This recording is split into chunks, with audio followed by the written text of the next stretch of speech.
Bonjour mesdames, messieurs et bienvenue à un autre épisode du Soundcheck Podcast Studio. Très heureux de vous savoir à l'écoute. Encore une fois, le podcast gagne en popularité. Merci à TVC 22 où est-ce qu'on se trouve dans les studios pour le tournage de l'émission. Merci au réseau MaTV de diffuser cette émission-là depuis plus d'un an maintenant. Très heureux de faire partie de cette aventure-là comme animateur. Très heureux de vous savoir à l'écoute. Et je vais m'adresser à toi, puis je vais te présenter par la suite, mais on est écouté de l'autre côté de l'océan. On est écouté en France, en Belgique. De l'autre côté de l'océan. Ouais, il semble que la francophonie canadienne commence à découvrir le podcast. Je pensais qu'avec mon franc-parler, jamais. Je pensais que tu allais dire ton français average, mais non. Genre, ça pourrait être ça. On est dans le même bateau. Ouais. Alors, je vais vous l'introduire tout de suite, mesdames et messieurs. Puis après ça, je vais vous inciter à vous abonner aux réseaux sociaux. Simon Lavergne est avec moi aujourd'hui. Simon est une personnalité publique. Tu as fait plusieurs choses. En fait, tu fais plusieurs choses au niveau des médias. On va rentrer là-dedans. Tu es avant tout un ami. Ben ouais. Et je suis très heureux de t'avoir sur ma chaise. C'est à mon tour aujourd'hui de te cuisiner. Oui, hein? Parce que on a fait plusieurs projets ensemble. Tu as développé l'univers du podcast énormément dans la région de l'Outaouais. Correct, ouais. Je pense. En partant de la pandémie, où est-ce qu'on avait besoin de communiquer. Ouais. Je pense que tu avais besoin de te rapprocher des gens parce que tu restes très loin. Tu restes loin, dans la petite nation, pour ceux qui connaissent ça, la ville de Ripon. Tu as commencé les podcasts dans ta roulotte, si je ne me trompe pas, pour ne pas déranger ta famille. Oui. En fait, ça devenait un studio. Ouais. Une roulotte peut devenir un studio. Ouais. Puis c'est comme ça que j'ai commencé. Avec un équipement de base, rudimentaire. Ouais. Mais à la base, ce que tu maîtrisais, c'est la communication parce que c'était ton métier. En fait, c'est ton métier. Ouais. Tu as un bac en gestion marketing. Et j'aimerais ça, avant qu'on rentre dans la phase professionnelle de ta vie, j'aimerais ça que tu me parles de... Tu viens de où, toi? Moi, je viens de Ripon. J'habite à Ripon encore, mais moi, je viens de là. C'est ma place, la petite nation. Puis là, il y a la nation du côté ontarien, mais il y a la petite nation qui est à peu près à distance équivalente là, de Rockland versus Thurso. C'est chacun leur côté, mais ils ont décidé qu'ils appelaient ça à peu près de la même manière. La Rivière-Nation du côté ontarien, la Rivière-Petite-Nation du côté québécois. Donc, Ripon est un village d'où vient Stéphane Richer, le dernier marqueur de 50 buts. Il a voulu le plugger. Oui, mais écoute, c'est mon petit cousin, Stéphane Richer. C'est vrai? Oui. Okay. Cousin à mon père, donc fallait que je le plug. Donc, je suis pas la seule personnalité de Ripon. Fait que t'es le small town boy qu'on appelle. Exactement. Je suis venu après les autres, tu comprends? Il y a eu un avant Simon Lavergne à Ripon. Parce que tu m'as dit en pré-entrevue, tu vas dire là... L'émission va avoir un plan large. J'imagine qu'il va être plus large que d'habitude. Avec nous deux, c'est un plan extra large. Peut-être si la TV donne du livre aujourd'hui, ça va en donner 20. C'est clair, ça c'est clair. Mais oui, je viens de Ripon, un petit village, comme on retrouve dans l'Est ontarien beaucoup aussi, ici à Rockland. Donc oui, très familial. Moi, je viens d'une famille, mon père, les Lavergne, ils étaient 14 dans leur famille. Fait que j'ai 13 oncles et tantes. Donc la famille typique de rang, là. Beaucoup d'enfants, tout le monde travaille un petit peu à la business familiale. Mon grand-père avait un moulin à scie, mon père a repris un petit peu avec mes oncles la business familiale. Il a travaillé en excavation toute sa vie. Mes oncles ont travaillé en construction, en développement un petit peu. Fait que la famille Lavergne à Ripon est quand même connue pour l'implication, que ce soit comme bâtisseur ou dans les événements, tout ça. Puis moi, j'ai suivi un petit peu ces traces-là de mon père, mes oncles, l'implication, puis c'est ça, tu sais, les petits Lavergne, parce qu'on l'a pas acquiescé, mais j'ai un frère jumeau, ça, faut le dire. On va en parler de Jean-François, parce que c'est un gros morceau dans ta vie. C'est un autre gros morceau, on est deux à cette shape-là, donc je pense... Mais Jean-François développe un nouveau projet avec toi, un nouveau projet de podcast. Exactement. On va en parler, on va mettre ça sur le côté, mais Jean-François est aussi entraîneur de hockey au niveau professionnel, donc vous avez énormément d'atomes crochus, même si vous n'opérez pas dans les mêmes secteurs. Oui, on a aussi bien des différences parce qu'au-delà, puis on peut en parler quand on parlera de notre podcast, notre projet commun, mais la prémisse de notre projet de podcast, c'est le fait qu'on s'obstine tout le temps sur plein d'affaires, dont les choix d'équipes sportives. On prend souvent pour des équipes rivales, ce qui entraîne un peu la discussion, la chicane, puis etc. Est-ce que tu penses que inconsciemment, c'est volontaire? C'est volontaire à 100%. Justement, c'est clair. De mettre deux choses en opposition. Ouais. Parce que la dynamique entre frères, souvent, ça vient à de l'astinage, Puis moi, je fais de exprès. l'argumentation, de la violence. Mais moi, je fais exprès, Steve, parce que dans ma famille, tout le monde prenait pour le Canadien de Montréal. Puis là, j'inclus ma grand-mère, toute la famille, les oncles, tantes, tout ça. Puis moi, j'ai décidé que j'allais prendre pour les Nordiques. Pour, un, je trouvais que le chandail était beau. Puis deux, pour confronter tout le monde dans la famille. Dans le fond, pour créer des conflits. Exactement. Ou des discussions. Ça, on peut voir ça. Oui, parce que tu es loin d'être un conflictuel. Moi, je t'ai déjà vu être au centre des conflits puis vouloir disparaître en dessous de la table. Tu sais, s'il y a une chose qui est une belle qualité chez vous, c'est la volonté que tout le monde vive en harmonie, vive en paix. Puis moi, c'est ce qui m'a fait tomber en amour avec toi. Puis je vais être très honnête et transparent. Puis encore aujourd'hui, s'il y a un nom qui vient dans ma tête comme une bonne personne dans la vie, Simon Lavergne vient immédiatement. Merci, ouais. Simon, si la famille t'avait pas traîné dans un parcours plus familial, plus régional, c'est quoi tes aspirations comme petit gars? Ça, moi, je vis un peu mon rêve en ce moment parce que je vis très bien de mon boulot comme fonctionnaire. Je travaille en communication au gouvernement, tout ça. Puis, j'ai toujours voulu faire soit des médias, soit faire de la télé, soit faire de la radio parce que je pense pas que j'ai une opinion tranchante sur quoi que ce soit, sauf que j'aime communiquer.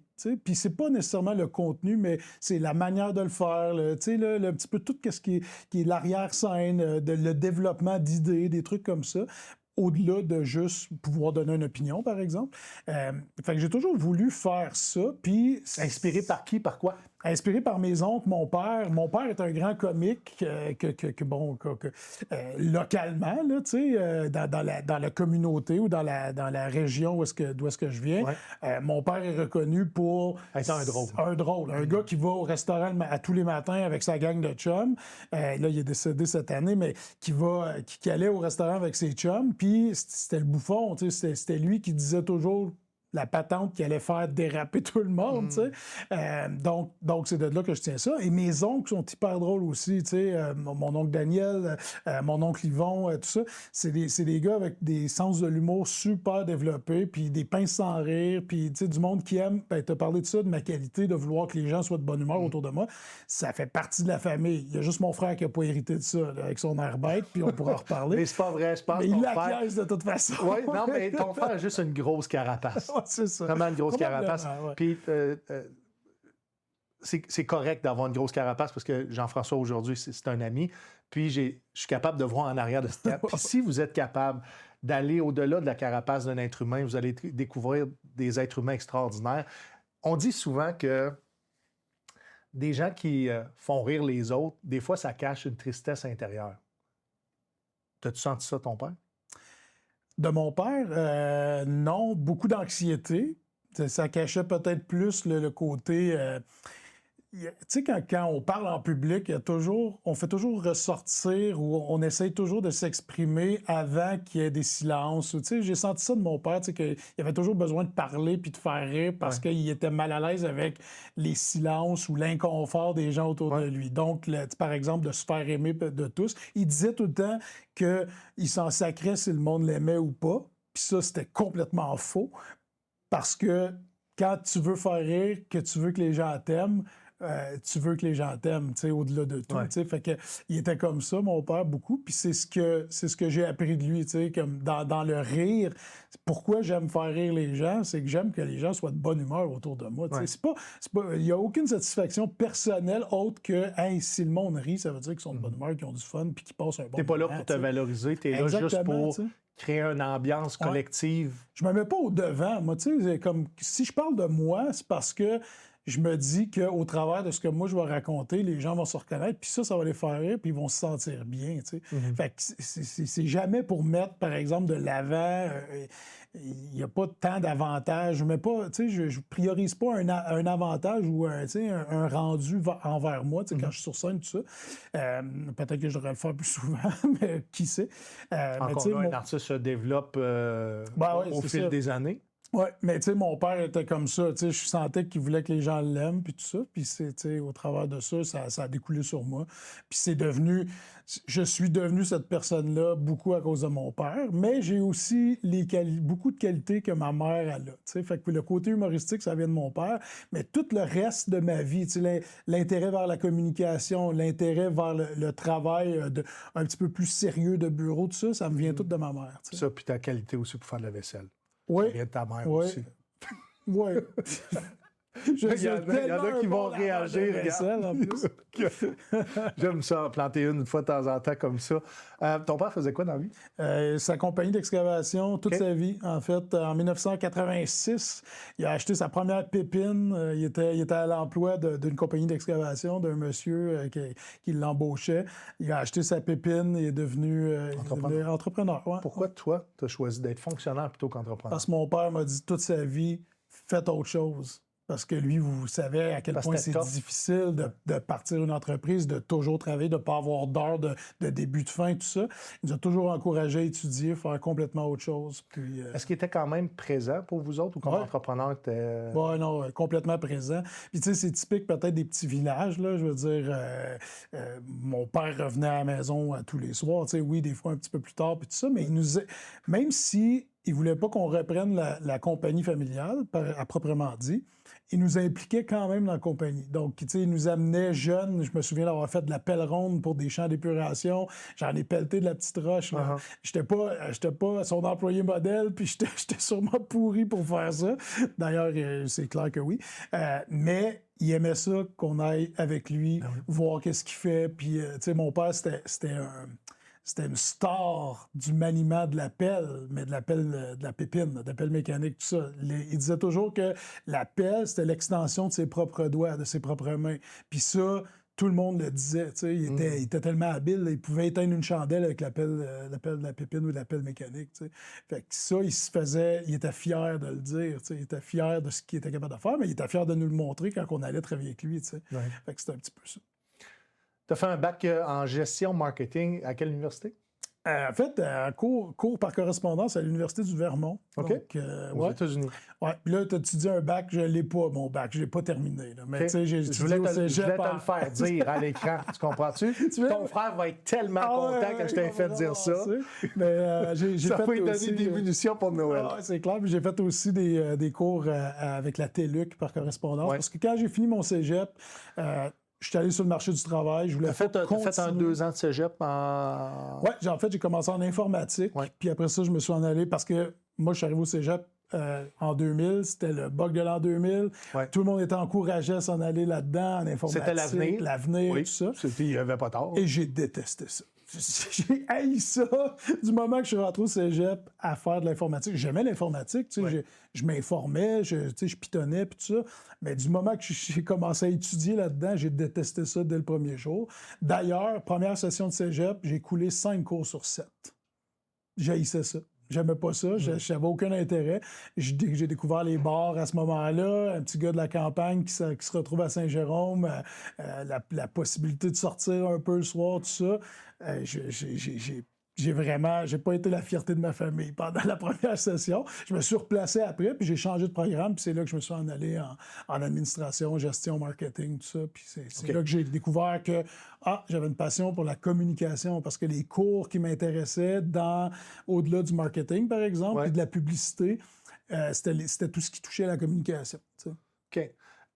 Le gouvernement arrive quand dans ce choix de carrière-là? En 2005, je viens de finir le cégep, justement, après mon cégep, après avoir complété ma technique administrative, profil gestion marketing. J'ai eu la chance de rentrer au gouvernement Statistique Canada qui embauchait des conseillers en rémunération pour la paye pour payer les employés du recensement. Donc, à chaque cycle de recensement, il engage du monde. Ça prend du monde des contractuels, ressources humaines, etc. Tout ça. Puis, j'ai eu l'occasion de rentrer comme indéterminé à ce moment-là, 2005. Donc, fait que tu ne voulais pas à ce moment-là en faire une carrière? À la fonction publique, tu veux dire? Ben oui et non, pas dans ce domaine-là. T'sais. Après ça, j'ai découvert qu'à la fonction publique, il y avait plusieurs postes, il y avait plusieurs opportunités, il y avait plusieurs trucs qui se tramaient là, mais au départ... Moi aussi, je ne pensais pas que c'était aussi grand département des communications au fédéral? Ben, chaque département a son propre Ouais. département de communication, de ressources humaines, etc. Puis là, au travers de ça, tu te rends compte, il y Tu a as des belles navigué opportunités. d'un contrat à l'autre pour arriver à travailler, entre autres, au CRTC, Oui, exactement. donc qui est le Conseil des radios-télévisions du Canada. Oui, en fait, c'est un concours de circonstances parce que moi, je travaillais en paye et avantages sociaux. OK. Et à un moment donné... puis Ça, c'est avant Phoenix, là. C'est avant Phoenix. Je vais juste te dédouaner de tout c'est ça. autour de 2009, si je ne me trompe pas. Fait que j'avais fait 4-5 ans. Là, Dans ce temps-là, ça justement, en marchait paye. bien. Ça fonctionnait bien, les conseillers étaient bons. Et on a décidé, suite à la fermeture du registre des armes d'épaule au Nouveau-Brunswick, Ouais. je ne sais pas si tu te souviens de cette période-là, Ouais. qu'il fallait redonner des emplois justement dans l'Atlantique et tout. Donc, on a centralisé les services de paye à Miramichi au Nouveau-Brunswick. OK. Donc, moi, je n'avais pas été encore mis en disponibilité. Là. Je ne savais pas si j'allais perdre ma job ou non, mais on avait centralisé les services de paye, tout ça. Après ça, ça a été redistribué avec des agents de liaison un petit peu partout dans tous les ministères. Mais avant ça, on avait une incertitude. Fait que moi, c'est là que je me suis dit, je vais aller au-devant de ça, puis je vais appliquer un petit peu partout pour voir c'est quoi ma valeur versus... Parce que, oui, je travaillais en ressources humaines en paye, mais mon background d'études, c'était pas ça tout à fait. Fait que je me suis dit, peut-être que là, j'ai une occasion d'offrir mes services, voir c'est quoi ma valeur comme fonctionnaire, puis tout ça. Puis c'est là que j'ai appliqué sur un poste au CRTC, puis j'ai trouvé mon fit. Pour les néophytes, CRTC, on connaît le CRTQ, Conseil télévision radio du Québec. CRTC a fait un peu le même travail. Est-ce que tu es capable de nous expliquer la différence entre les deux, puis c'est quoi leur secteur de responsabilité? Oui, la responsabilité du CRTC est plus large parce qu'elle est pan-canadienne. Donc, toutes les licences en radio, télé, c'est le CRTC qui les régit, tout ça. Mais au-delà de ça, il y a plusieurs lois qui sont... il y a plusieurs lois canadiennes qui sont régies par le CRTC. Donc, la loi sur la radiodiffusion, la loi sur les télécommunications, plusieurs autres petits trucs là, qui ont rapport avec justement les télécoms, la radiodiffusion. Grosso modo, ils réglementent la télé puis la radio, mais aussi... Qui est déjà réglementé dans chaque province? Oui, mais la loi sur les sur la radiodiffusion date de 1968, donc avant toutes les lois, par exemple, provinciales, là, il y avait la loi canadienne. Est-ce que ça a préséance? Parce que des fois, c'est pas toujours le cas. Ou est-ce qu'une loi fédérale a préséance sur une loi provinciale? Puis même, je te dirais que c'est débattable en cours. En fait... c'est une bonne question. As-tu déjà fait face à des litiges semblables? Par exemple, que le CRTQ donnait une position, puis le CRTC, de par la loi, avait une position différente? Non, parce qu'en fait, la loi de la radiodiffusion, pour prendre celle-là en particulier, le CRTQ puis les institutions provinciales se basent aussi sur ça. C'est une réglementation canadienne. Donc, par la force des choses, la loi applicable côté fédéral a préséance sur probablement n'importe quoi d'autre de provincial. Mais tu sais, ça fait un petit bout, je suis plus là. Fait que tu sais, peut-être là, il y a une grosse réforme. Plusieurs juristes, il y en a qui ont dit que les deux ont... Puis c'est surtout dans le quand Mike Ward est allé contre la couronne au niveau de la Cour suprême, exactement, c'est là qu'on en a appris davantage sur les législations provinciales et fédérales, puis que techniquement, c'est débattable parce que les deux peuvent être mis sur le même pied d'égalité. Concrètement, qu'est-ce que le CRTC oblige ou fait, ou c'est quoi au quotidien?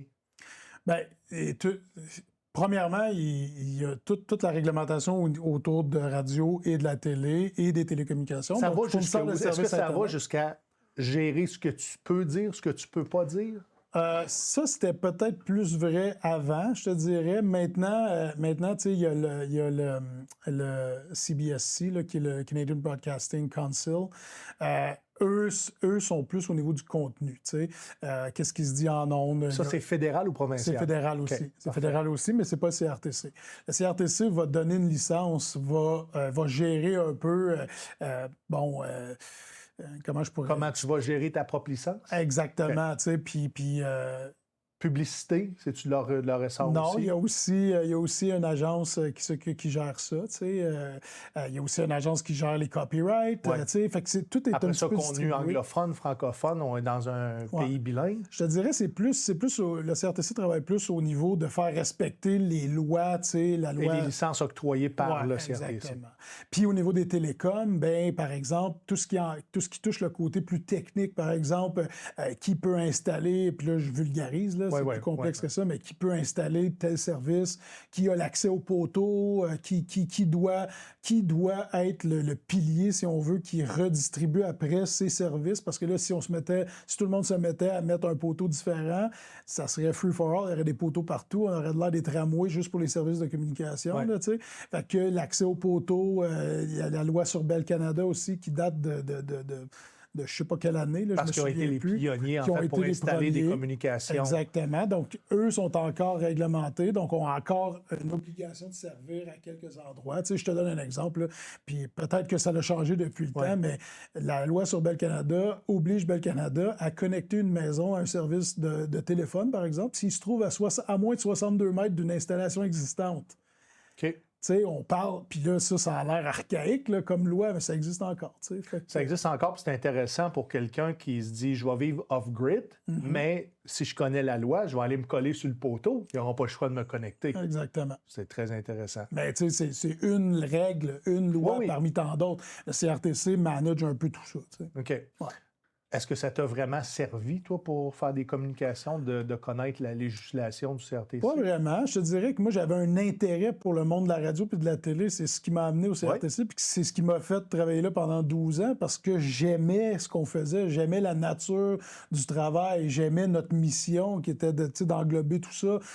J'aimais, par exemple, organiser des audiences publiques où est-ce que les gens pouvaient donner leur point de vue. Par exemple, on a eu une grosse instance publique qui s'appelait Parlons Télé.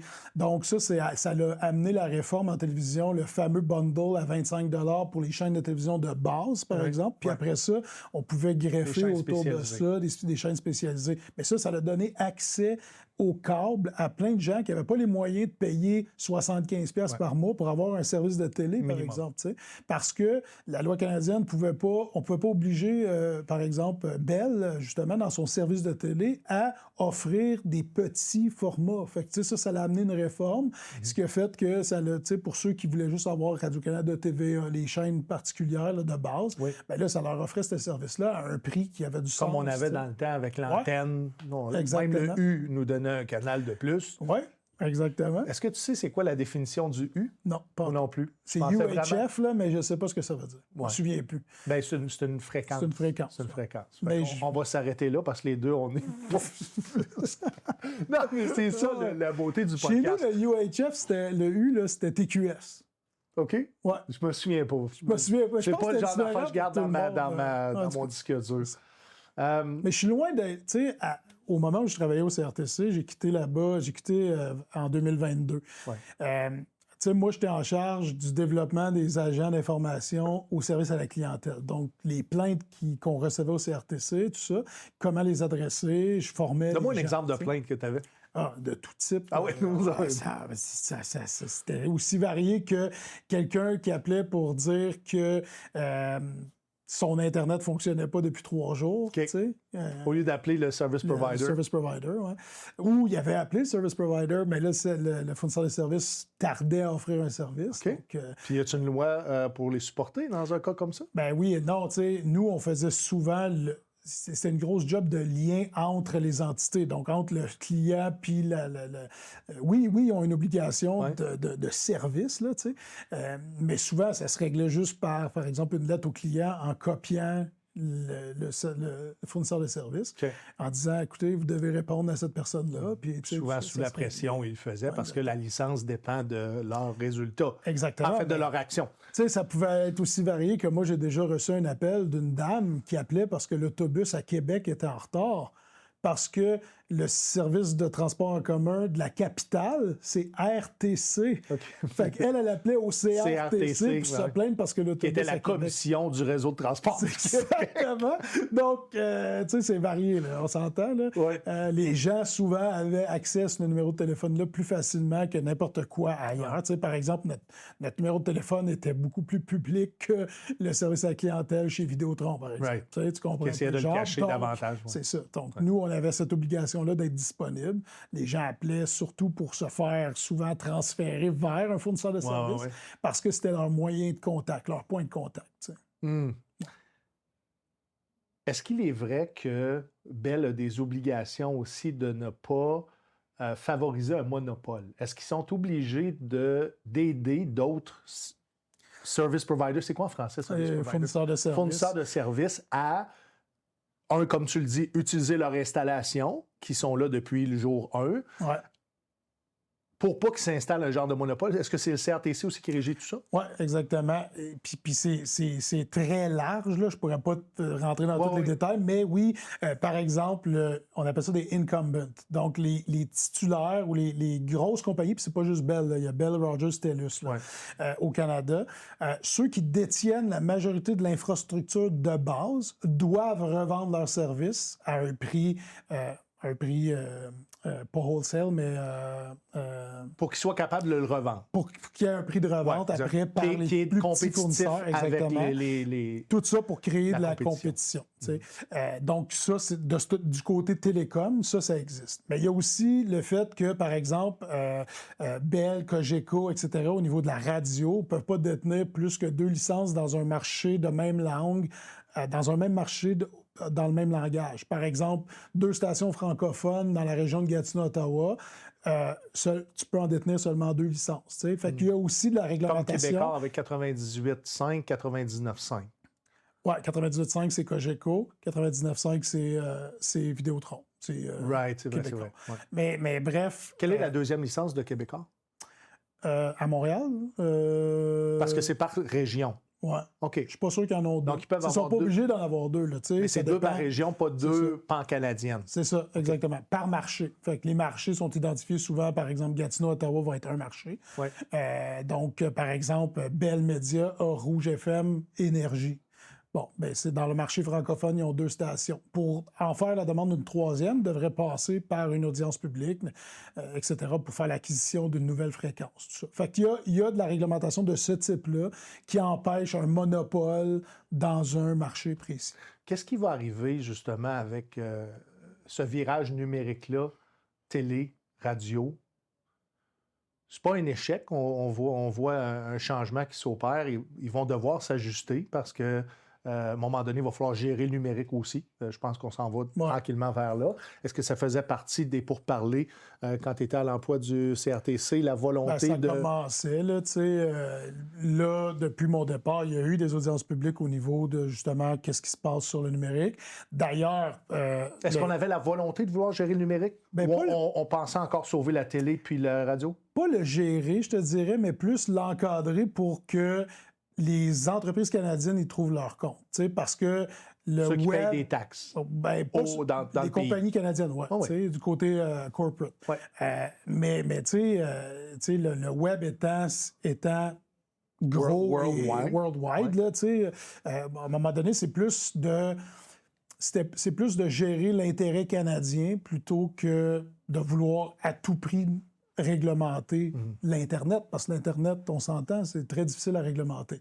Mais par exemple... Il faudrait avoir la gestion du World Wide Web. Exactement. Ce qui est impossible à avoir. Mais tu sais, ça s'est fait parce que, si tu te souviens, puis c'est encore le cas, certaines stations de radio qui diffusent de l'information ont été bloquées par Facebook parce que le CRTC demandait à Facebook soit de rémunérer la nouvelle, OK, parce que ça existe aussi. Le CRTC s'implique là-dedans. La rémunération des nouvelles locales et régionales, donc qu'est-ce qui se passe au Canada, tout ça, que l'information soit réglementée au niveau de qu'est-ce qui est rémunéré et non. Là, fait que ça, c'est un parmi tant d'autres, mais moi, j'avais déjà quitté à ce moment-là. Ouais. Cette loi-là, est-ce que ça a été une loi qui découle des fonctionnaires ou c'est vraiment au niveau de la politique et vous avez fait appliquer?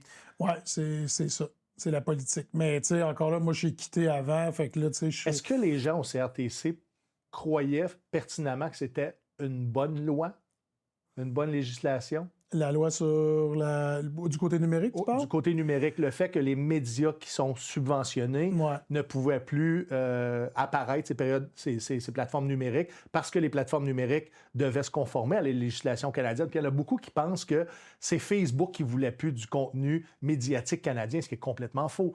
Ils devaient se conformer à la loi canadienne. Ouais. En fait, c'est quand même Facebook Qu'est-ce que toi t'en penses? Ben, en fait, c'est quand même Facebook qui a pris la décision de ne plus de bloquer les pages où est-ce qu'il y avait de l'information. Fait que, tu sais, oui, c'est la loi qui les a amenés à faire ça parce qu'eux autres voulaient pas rémunérer et il y a une difficulté à établir est-ce que c'est une source journalistique ou non, tu sais, parce que encore plus avec l'intelligence artificielle là, en ce moment, en 2025, puis là, on recule, tu sais, où est-ce qu'il y en avait plus ou moins, là, tu sais. Il y a toute cette complexité-là de dire, OK, est-ce que c'est vraiment une nouvelle ou c'est monsieur, madame, tout le monde qui y va de son propre point de vue? Ouais. C'est plus facile à identifier avec des stations de radio, des stations de Tout ce qui est subventionné par l'État, en fait, en partie ou au complet. Oui, mais tu sais, pour Facebook, eux autres se sont dédouanés en disant, parfait, on bloque ces pages-là, comme ça, on n'a pas l'obligation de vérifier est-ce que c'est une nouvelle qu'on doit rémunérer, etc., etc. Fait que, tu sais, puis là, je vulgarise encore une fois parce que c'est beaucoup plus complexe que ça. Puis je suis plus là non plus, tu sais, je suis plus au fait des dossiers, mais tu sais, je m'intéresse assez pour connaître un petit peu comment ça a fonctionné, comment on est arrivé là. Puis c'est encore un litige aujourd'hui. Là, je me demande, le monde essaie encore de si revoir leur page. Là, le fait qu'on n'en tire pas une rémunération puis qu'on soit plus là, je me demande si c'est un avantage pour les Canadiens ou un désavantage. Puis là, j'ai juste à penser par rapport à l'information, les sources. On prend des sources maintenant de nouvelles sur Hollywood PQ. Partout, oui. Donc, au petit gamin. C'est ces plateformes-là qui sont devenues les plateformes d'information, ces réseaux sociaux. Sinon, c'est des animateurs qui vont placer du contenu qui ne viendront pas des plateformes, mais qui vont venir du travail qu'ils ont fait au travers des plateformes. Moi, je pense que, ça nuit énormément au développement des artistes, parce que les artistes, souvent, vont commencer comme nous, on a fait, en radio communautaire, en télé communautaire. C'est pas possible de monter ton travail puis d'être propulsé ou d'être sélectionné par un employeur pour te donner, justement, un emploi dans le domaine privé, que ce soit en radio ou en télévision. Je pense que moi, ça m'a fait souffrir énormément comme jeune artiste, comme jeune qui commençait dans les communications, de ne pas être capable de montrer mon travail à ceux qui allaient m'engager pour me faire progresser dans cette carrière-là. Je ne sais pas s'il était pleinement conscient qu'il y avait un enjeu, il y avait des enjeux de politique, parce que si ta population est désinformée plutôt qu'informée, bien, je pense que tu vas avoir un réel problème quand il va arriver le temps des élections, quand il va arriver le temps aussi de passer des messages à la population qui vient du gouvernement, malgré que le gouvernement semble très bien se positionner ces réseaux sociaux. Puis en même temps, s'il n'y a pas personne pour faire la contrepartie du politique, sa plateforme numérique, ça lui donne aussi pleine... ça lui donne pas d'ombre à la communication qu'ils veulent en faire. Je suis pas sûr que c'est ça qu'ils voulaient exactement. Tu sais, je pense qu'ils voulaient que... Forcer la main. Forcer la main à Facebook. Puis là, on parle de Facebook, mais c'est pas juste Facebook. Non. Là, il y a eu un règlement avec Google, entre autres. Oui, Google, c'est ça. 1 demi-milliard. Ça s'est réglé comme ça. Sauf que Google, c'est pas des pages. Tu sais, le fonctionnement est un petit peu différent, donc c'est un petit peu plus compliqué. Je pense pas que le but, c'était justement de faire fermer le contenu ou de rendre moins accessible le contenu. C'était plus que... Si on veut du contenu de qualité, il faut que ces gens-là soient rémunérés. Fait que la façon... Puis je suis d'accord. Puis la place la plus facile d'accès, c'est les médias sociaux. Donc, c'était probablement ça le but. Là, aujourd'hui, le fait que c'est pas encore réglé, je pense que ça, c'est une surprise peut-être justement pour l'institution canadienne, puis la réglementation en tant que telle. Donc, on pense qu'avec le temps, le statu quo va les faire flancher encore? Ben, probablement. Quand je pense que... La réglementation ne changera pas. T'sais, on a dit la nouvelle locale ou la source journalistique doit être rémunérée. Ça, on est pas mal tous d'accord là-dessus que, par exemple, le travail de journaliste, le travail de terrain, d'éplucher les dossiers, de vérification de sources, ça doit être rémunéré. Puis oui, le fondement est bon, mais du côté de Facebook qui n'ont pas nécessairement de réglementation les empêchant de bloquer du contenu pour ne pas être obligés de rémunérer, ben tu sais, c'est ça. Mais si on souffre d'une législation semblable, il est possible de faire marche arrière. Il est possible de dire, regarde, on a essayé de mettre de la pression, là, on pensait que notre contenu était vraiment indispensable aux plateformes numériques. C'est pas le cas. Ouais. On peut-tu faire marche arrière? On peut-tu regarder pour un autre, peut-être, moyen de pression ou d'être plus flexible dans notre négociation? Mais je pense qu'il y a quelque chose, il y a quelqu'un qui doit dire, clairement, ça ne fonctionne pas. À moins que les joueurs de l'industrie soient satisfaits parce qu'ils ont vu dans leur infolette ou dans leur plateforme numérique personnelle, leur www, une affluence de masse. Et là, c'est plus payant que s'ils étaient sur le numérique. Je ne connais pas les résultats, les impacts positifs de ce côté-là. Je vois beaucoup d'impacts négatifs. Je pense que aussi comme pays, de ne pas être ces plateformes numériques, et c'est l'avenir, je pense qu'on fait mal aussi au Canada dans sa représentation à l'international parce que s'il s'informe sur les réseaux sociaux, bien, c'est petit gamin qui va être le média traditionnel du Canada. Sauf qu'on s'est tourné du côté des médias vers d'autres plateformes, tu sais. Donne-moi un exemple. Ben, par exemple, tout le monde a son compte TikTok maintenant. Oui. Puis sur TikTok, il n'y a pas de contenu bloqué. Donc, de ce côté-là, ça fonctionne bien. Puis je te dis pas qu'on devrait tout aller sur TikTok. Moi, je suis la génération Facebookienne. Pourquoi la législation ne s'applique pas à TikTok? Elle s'applique. C'est juste que TikTok n'a pas... c'est Facebook qui a décidé de bloquer le contenu des sources d'information. Ils ont décidé d'être compliant plutôt que d'être comme TikTok. Probablement. Puis encore là, je sais pas, peut-être que TikTok rémunère aussi la nouvelle, là, tu sais, je sais pas. Là. Okay. Je connais pas les... J'ai pas vu grand nouvelle sur TikTok à part Rebel News. qui... Non, mais tu sais, les diffuseurs canadiens ont aussi des plateformes, des comptes sur TikTok. Radio-Canada, TVA en a probablement aussi. Là. Moi, je suis pas TikTok tant que ça. Je suis de la vieille garde. Là, encore, ça dépend de ton algorithme. Ben, c'est ça, tu vois pas après moi, tu verrais du sport et du golf dans ton cas. Un peu pas mal, oui, c'est ça. Mais tu comprends mon point, c'est que les gens, Facebook est quand même un vieux média social pour les gens de notre génération à nous autres. C'est un incontournable, je pense, pour les jeunes un grand pourcentage de la population. Les jeunes, c'est pas le compte qu'ils vont se créer en premier de nos jours. Ils vont se créer un TikTok ou un Instagram avant d'avoir un Facebook. Fait que il y a tout ce modèle-là qui change aussi. Là, Mais les plateformes numériques sont là pour rester. Oh, définitivement. J'imagine on va voir une réforme du CRTC éventuellement. Il ne semble pas très pressé non plus à en parler. On semble vivre très bien dans le statu quo, à moins que tu me dises qu'il y a des choses extraordinaires qui se préparent. Je ne suis plus dans le secret, là, parce que je travaille plus là. Même au niveau des podcasts, moi puis toi, on est dans cet univers-là, toi plus longtemps que moi.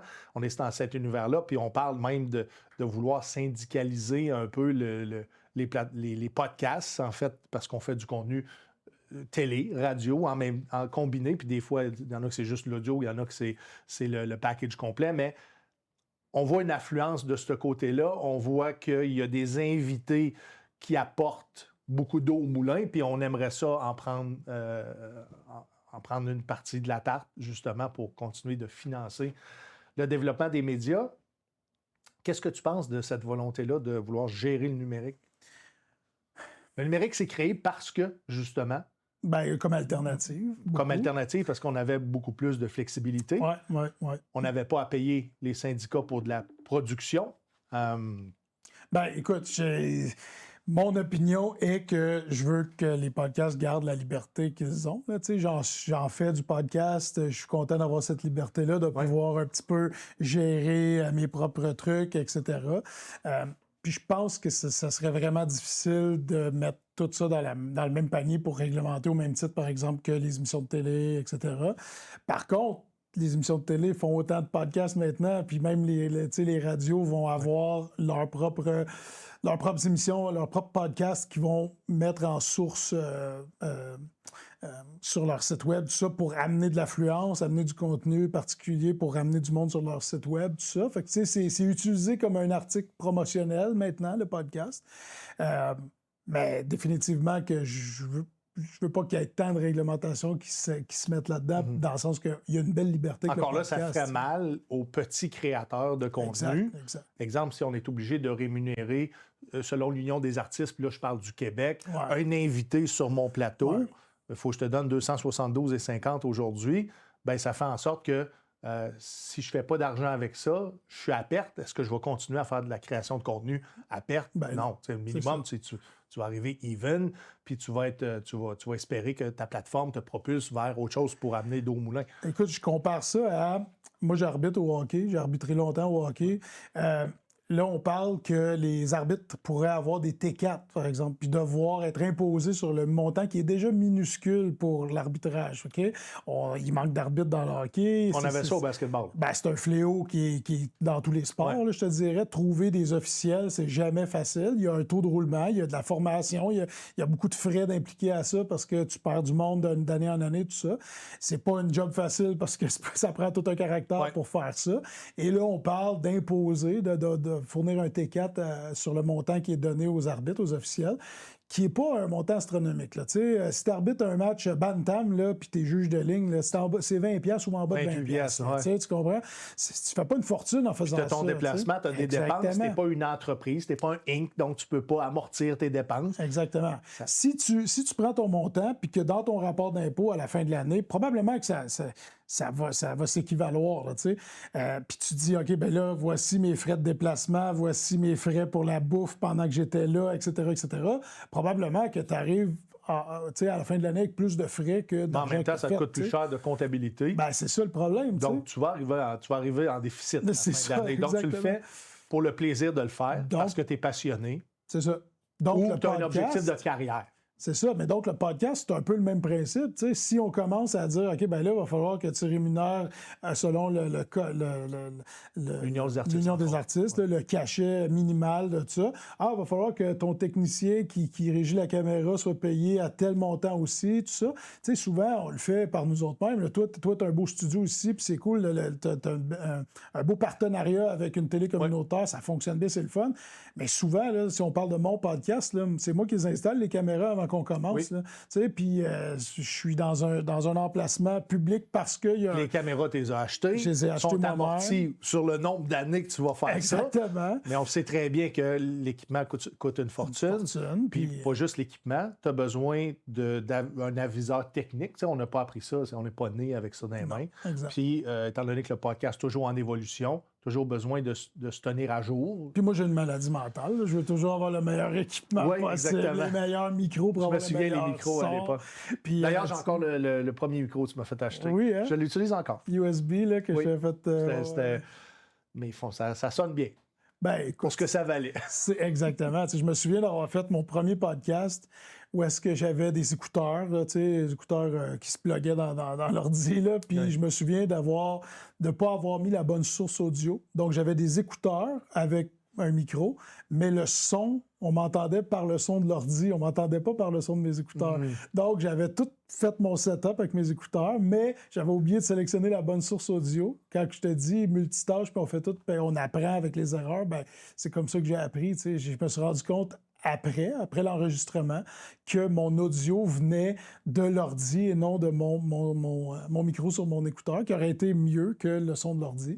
Mais ça sonnait cacane parce que, justement... manque de maîtriser le côté technique. Puis encore aujourd'hui, il y a 2 semaines, on a lancé notre podcast, puis notre source audio venait de la webcam qui nous filme, au lieu des micros. Ça sonnait affreusement, mais c'est encore des erreurs qu'on fait aujourd'hui parce que, justement, on n'en a pas de technicien, puis tout ça, sauf que ça rend le podcast un peu plus folklorique, un peu plus accessible, un peu plus humain, justement.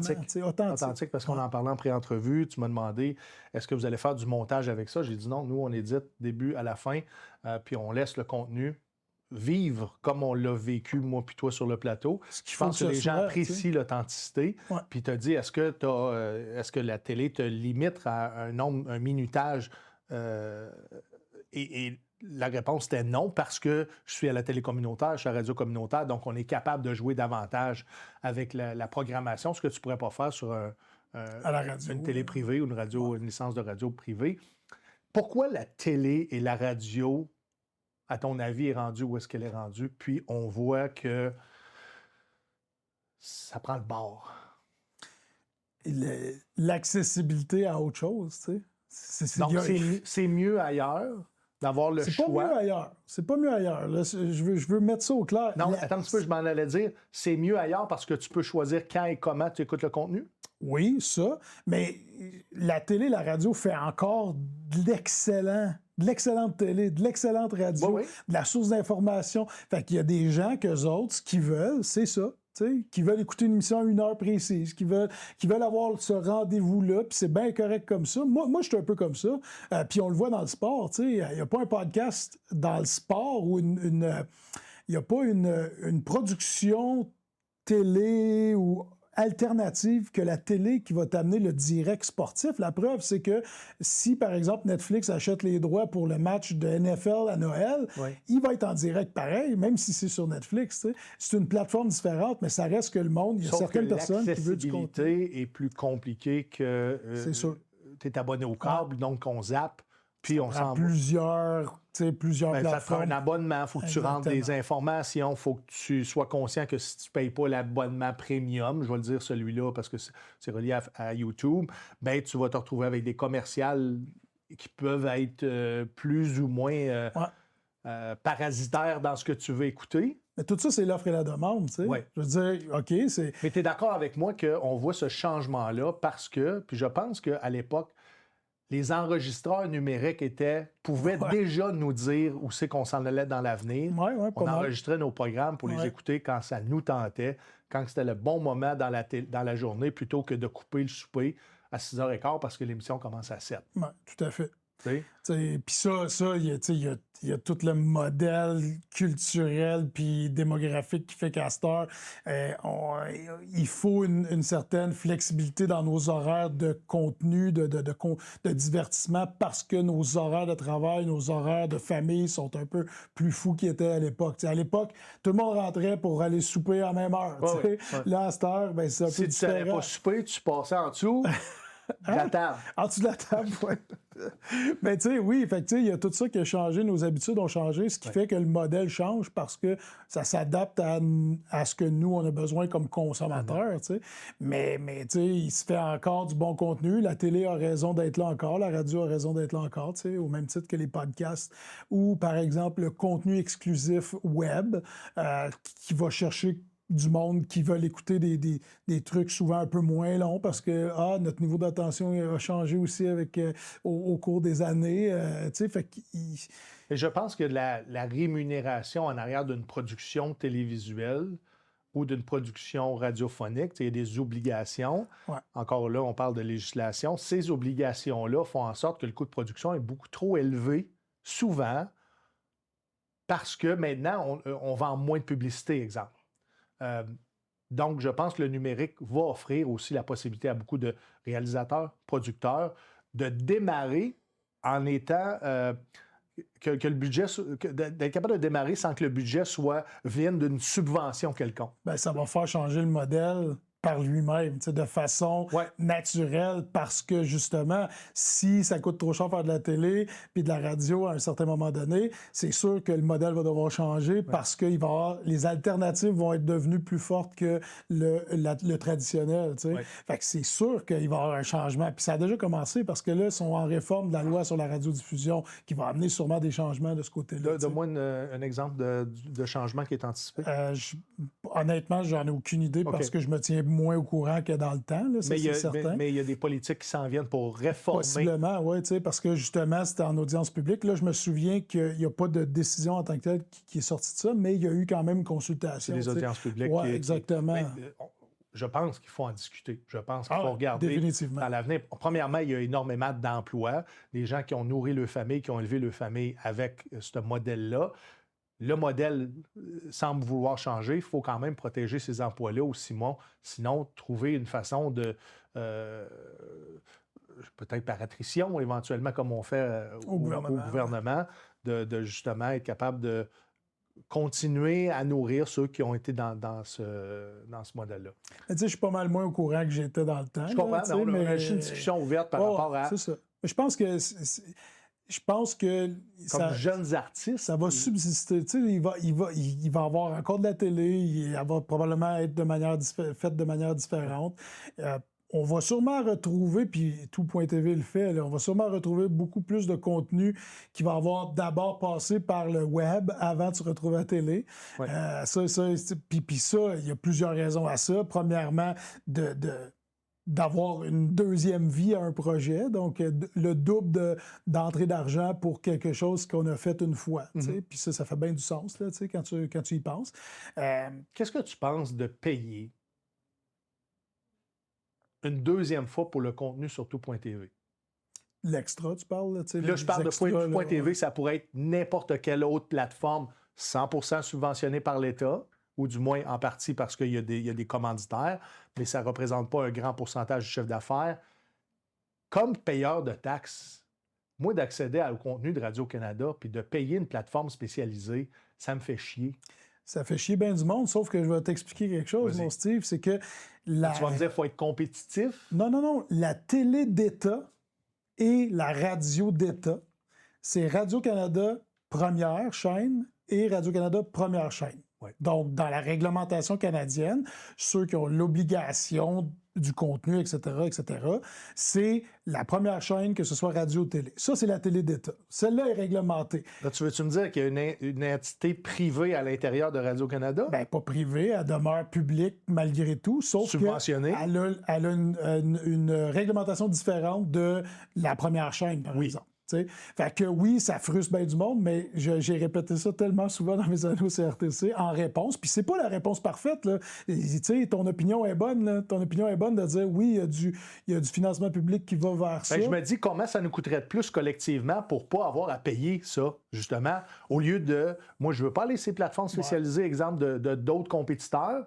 Moi, Radio-Canada, je le paye. Donc, moi, le consommer, combien il faut que je donne pour consommer tout? À un moment donné, ça finit plus de vouloir aller chercher de l'argent pour faire de la création de contenu, pour être capable de soutenir la machine, qui est déjà très bien soutenue par l'État. Tout à fait. Ma montée de lait est finie. Mais eux fait que je refuse de payer pour Tout.tv à cause de cette gymnastique-là. Ouais. Mais le contenu que tu peux écouter, par exemple, à Radio-Canada, première chaîne, là, ou peu importe comment tu l'appelles, le Radio-Canada Télé, le contenu qui joue à la télé va être disponible gratuitement sur Tout.tv. Il ne sera jamais, par la force des choses, offert sur du côté payant de la plateforme. Sauf que quand ils vont faire un pitch pour vendre de la publicité, ils vont probablement utiliser le contenu qui était déjà payé et s'en servir comme étant, dire, voici notre offre sur Tout.tv et ça l'inclut ce qui est 100% subventionné, qui est gratuit. Je sais pas, je parle au travers de mon chapeau. Ça va peut-être entraîner une réforme du financement aussi de la chaîne d'État. Je veux dire, le budget de Radio-Canada augmente pas. Là, je veux dire, je pense que les gens sont conscients de la négociation, tout ça, c'est fait consciemment. S'ils ont une source de financement externe, sur le long terme, peut-être que ça va faire que le financement va être réformé aussi. Puis là, on jase. J'ai aucune information là-dessus, mais... Là, j'en ai d'autres questions. Je continue. Est-ce que, de par la licence, Radio-Canada doit donner autant de temps d'antenne à un parti politique plutôt qu'un autre? Je crois que c'est l'équivalence, là, au niveau, par exemple, des débats qui sont organisés, puis tout ça, là. Par contre, un agent officiel de parti politique peut acheter de la pub comme il veut. Oui, ce qui est acheté, oui, c'est vrai, tu as raison. C'est vrai, la présence pourrait être... C'est pour ça que des fois, c'est perçu comme « Ah, il y a un parti qui a plus de temps d'antenne », mais tu sais, en bout de ligne... Ils en ont acheté plus parce que leur clientèle se retrouve à cette porte-là. Puis les gens qui vont écouter plus Radio-Canada vont peut-être avoir plus de publicité d'un parti en tant que tel, mais par exemple, du côté de Nouveau, de TVA, il y a une autre partie qui a acheté plus. Parce que, tu sais... Je comprends. J'avais pas envisager cette notion-là d'achat de publicité. Encore là, c'est vague.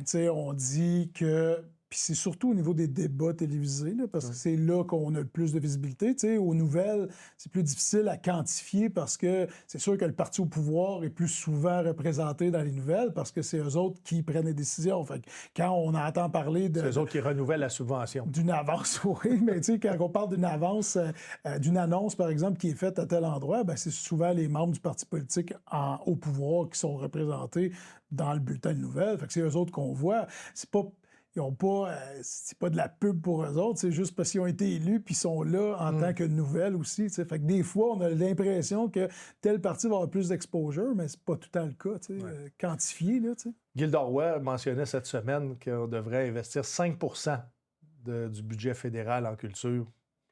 5 5 D'accord ou pas d'accord? Je ne sais pas, il faudrait... Je ne sais pas ce que ça représente. C'est ça représente quoi, 5 ça représente beaucoup plus que ce qu'on investit je pense que oui. Mais encore là, si on investit 5 du budget, c'est-tu provincial? C'est-tu canadien? C'est-tu fédéral? Qu'est-ce qui va se rendre pour le contenu développement ou la création de contenu canadien-français? On l'a déjà vu, l'inégalité, même si on a 2 langues officielles qui devraient, techniquement, coexister de façon égale. On le voit, une inégalité en fonction, entre autres, de la masse, de la population, de la démographie. Mais je pense que l'objectif, si c'est de perpétrer ta culture et ton identité, je pense que les francophones devraient en avoir un petit peu plus. Tout à fait. Surtout que j'ai l'impression, de par les statistiques, qu'on performe mieux aussi que le Canada anglais au niveau de Radio-Canada. Ben, oui, parce qu'on a un contenu qui est particulier. Je veux dire, souvent le contenu, on va dire québécois, mais canadien-français, mais souvent produit au Québec, il parle surtout des... Comment je pourrais dire ça? Oui, on est bilingue, mais il y a beaucoup plus d'anglophones que de francophones au Canada. Fait qu'en bout de ligne, le contenu qui est fabriqué ou qui est fait pour les francophones est très spécifique à une culture en particulier, plutôt que le contenu souvent anglo-canadien et peut se perdre dans la masse américaine, tu comprends un peu, là, anglophone à large. Comme nous, on peut aussi cibler la francophonie à travers le monde, la France, entre autres. Oui, mais on est particulier dans la manière qu'on s'exprime, puis les gens qui aiment le contenu franco-canadien ou québécois là, dans la façon de s'exprimer, franco-ontarien, tout ça, ne retrouve pas nécessairement son identité dans ce qui se fait en Europe, qui est dans la même langue, mais il y a une différence de culture beaucoup. Là, l'autre affaire que je voulais t'amener sur Gildor, c'est que, oui, mettons 5 c'est un chiffre qu'on lance, sauf que il y a souvent de la multiplication de contenu canadien qu'on pense pas. Par exemple, oui, il y a les émissions qu'on produit au Québec, qu'on fait. Par contre, une émission qui est produite au Canada ou qui est produite en français, tout ça, qui est diffusée sur Radio-Canada, va amener de la publicité, de l'achat de publicité. Bien, cette publicité-là, elle est aussi faite, c'est du contenu aussi qui crée de la job ou de la culture canadienne, française. Fait que il y a comme, c'est difficile à calculer c'est quoi le pourcentage exact de culture qu'on met dans la culture quand il y a aussi le privé qui injecte de l'argent par la vente de publicité. Puis ça, c'est un exemple parmi tant d'autres, mais le placement de produits, des affaires qui existent en télé puis en radio. Mais de par, justement, cette culture-là, canadienne-française, qui semble s'effriter au départ avec la langue. Si la langue n'est pas consommée, pas parlée, c'est là où est-ce qu'on va voir éventuellement une extinction. Ça passe par, assurer la pérennité du langage français. Exactement. Donc, je pense que c'est nécessaire d'investir en culture parce que c'est au travers de cette culture-là qu'on va être capable d'intéresser les jeunes à apprendre le français ou à continuer à parler français. En culture franco, parce que la culture anglo-canadienne est déjà bien entretenue. Oui, puis les Américains la supportent, la supportent dans le sens que la langue anglaise ne disparaîtra pas demain matin. Par contre, la langue française, en Amérique du Nord, je pense, tendancieusement, s'en va vers la bombe. Puis il va falloir...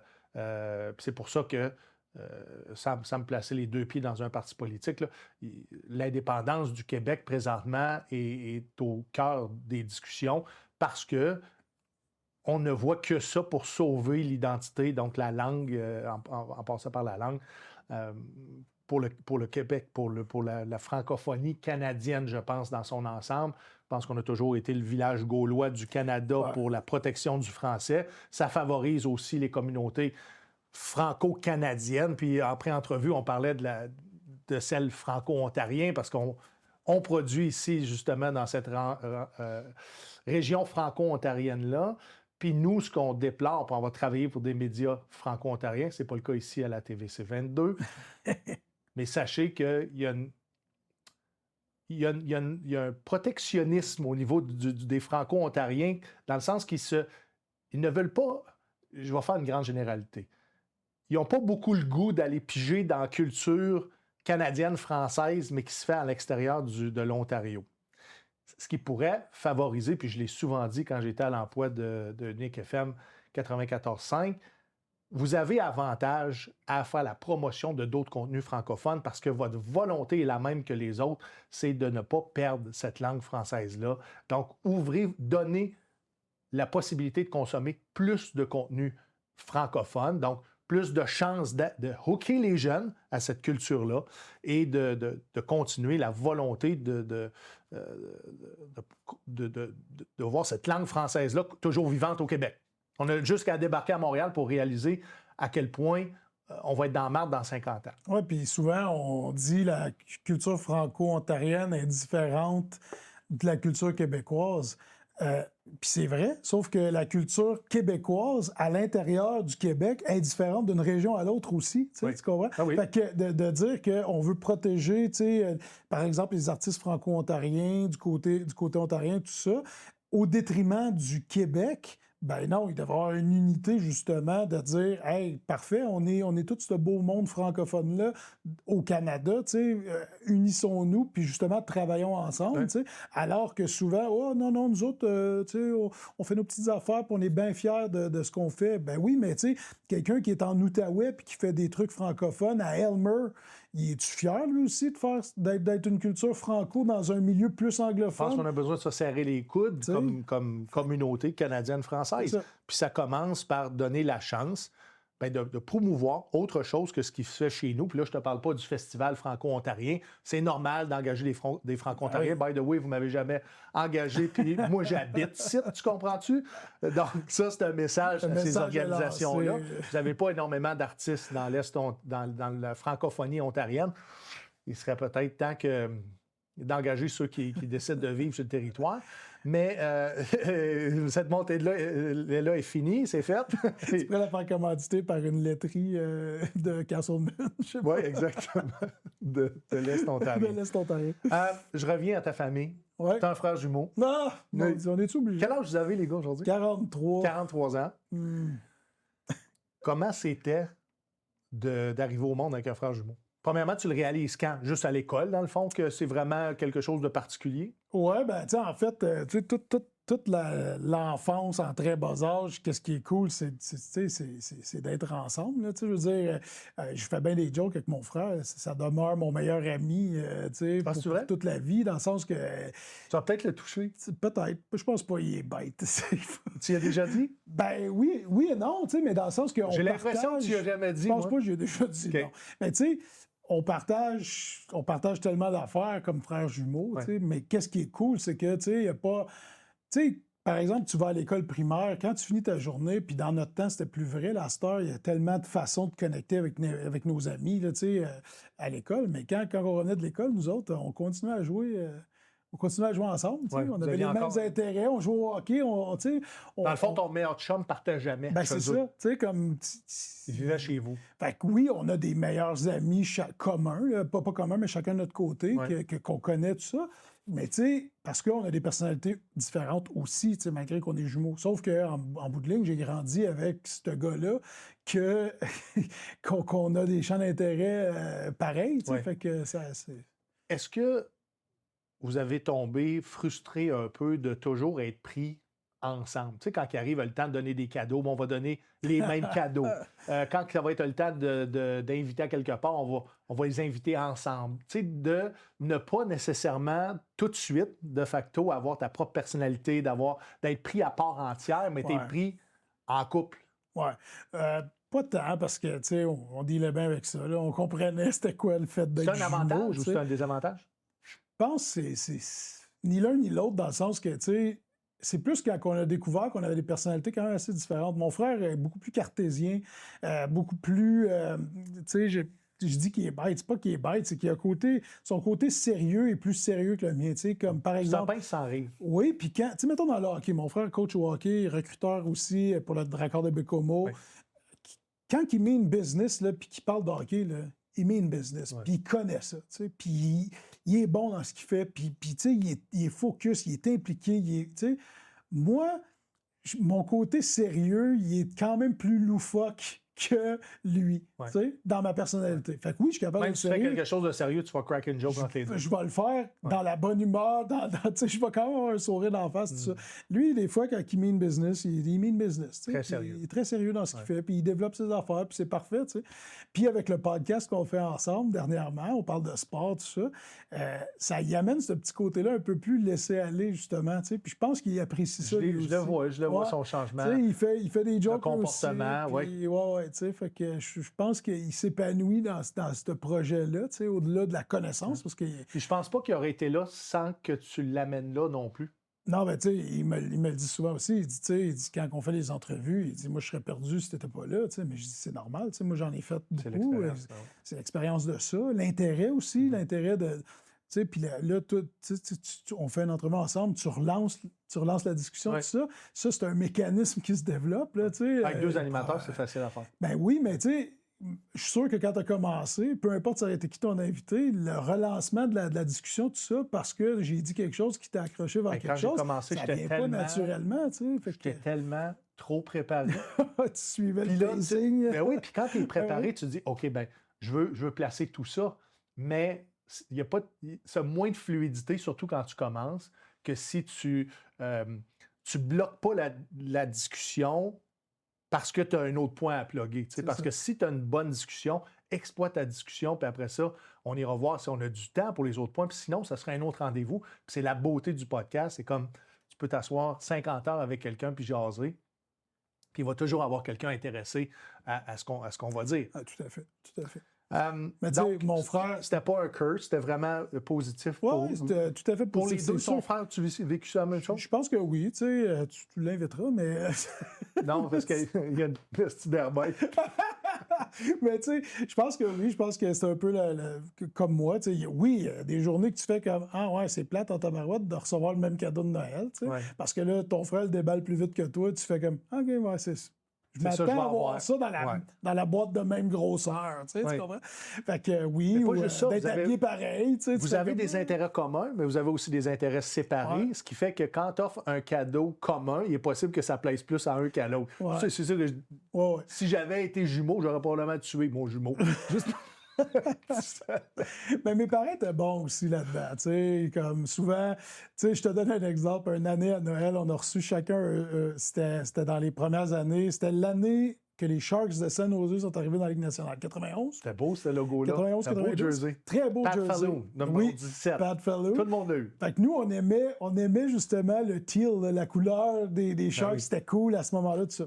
Fait que mes parents, ils ont fait faire des chandails des Sharks, mais moi, j'ai eu un teal, puis mon frère a eu le blanc, avec nos noms puis nos numéros en arrière, tout ça. Mais on avait quand même, tu sais, ils nous ont pas donné la même couleur. Ouais. Fait qu'ils ont quand même, tu sais, essayé que ce soit différent. La couleur? Moi, j'ai eu le teal, puis mon frère a eu le blanc. Ah. Tu vois, j'aurais voulu le bleu. Ben, c'est pour ça, moi, tu sais, en tout cas. Fait que c'est un exemple bien anodin, mais mes parents essayaient quand même que les choses soient différentes. T'sais. Oui, souvent, ils nous habillaient pareil, mais de couleurs différentes. Je me souviens une photo d'école où est-ce que, moi, j'étais en bleu, mon frère était en jaune, mais c'est exactement le même chandail, tu comprends? Ouais. Fait que c'est pour ça qu'aujourd'hui, vous forcez pour ne pas être habillé pareil. Ben, souvent, l'autre jour... sa casquette des Bears. Ouais, mais tu sais, l'autre jour, on a fait le podcast, quand t'es arrivé, j'étais habillé à peu près comme ça, casquette rouge, chandail noir, pantalon bleu, mon frère était habillé exactement exactement de la même manière. Puis on a fait comme, OK, mais tu sais, C'est ça, être jumeau. qu'est-ce que tu C'est ça, veux? être tu sais? jumeau. Le décès de ton père, c'est récent. Oui, Mes au mois de sympathies. septembre, merci. Comment ça a été pour toi vivre ça? Ça a été super difficile, tu sais, puis La maladie, le diagnostic est tombé quand? très tard, malheureusement, puis c'est ce qui a fait qu'il n'a pas eu de chance de s'en sortir. Mon Ouais. père avait un cancer stade 4 de la vésicule biliaire, mais avec des métastases un peu partout. Foie, vessie. Fait qu'il n'y avait aucune chance, malheureusement, de s'en sortir. C'était quoi l'espérance de vie quand vous avez appris? 3 mois. Fait que ça donne pas grand temps. Il y a eu l'aide médicale à mourir parce que c'était sa demande, c'était son choix. Lui, Comment tu as pas trouvé le souffrir. processus? J'ai trouvé ça parfait. J'ai trouvé ça parfait, mais difficile à vivre. Tu sais. Je veux dire, qui peut dire qu'il n'est pas affecté quand il assiste à ça? Ouais. Tu sais, assister des fois, les gens vont mourir. On est pris par surprise de l'apprendre. Ça nous fait mal. Sauf que ça s'apaise. Tu sais. Pour le restant de ma vie, je vais avoir l'image de ça. Tu sais. Je vais avoir assisté, mais j'ai assisté. J'y ai assisté en connaissance de cause, puis avec le désir d'être là, tu sais, puis de soutenir ma mère surtout, tu sais. Mais ouais, c'est particulier, mais c'est parfait. Est-ce que tu aurais souhaité que ton père choisisse une mort naturelle? Non. Non, parce que c'était son choix à lui. Tu sais. Ouais. Puis mon père, avec son franc-parler de toujours, il a dit, dis-moi, non, je veux pas souffrir. Là, Ouais. tu sais. Puis je veux pas que vous me voyez souffrir. Ouais. Malheureusement, on l'a vu souffrir parce que la maladie a fait qu'il a dépéri très, très s'en allait rapidement. Tu sais, puis ça aurait pas été tellement plus long, mais ça aurait été plus douloureux pour lui. Fait que, tu sais, l'aide médicale à mourir, dans son cas, c'était la situation parfaite, tu sais, parce qu'il n'allait pas s'en sortir. Là. La preuve, c'est qu'il a fait, dans le but de vivre un peu plus longtemps, il a fait un traitement de chimio. Ça l'a tué. Là. Je veux dire, ça l'a mis complètement à terre. Mon père était diabétique depuis 42 ans.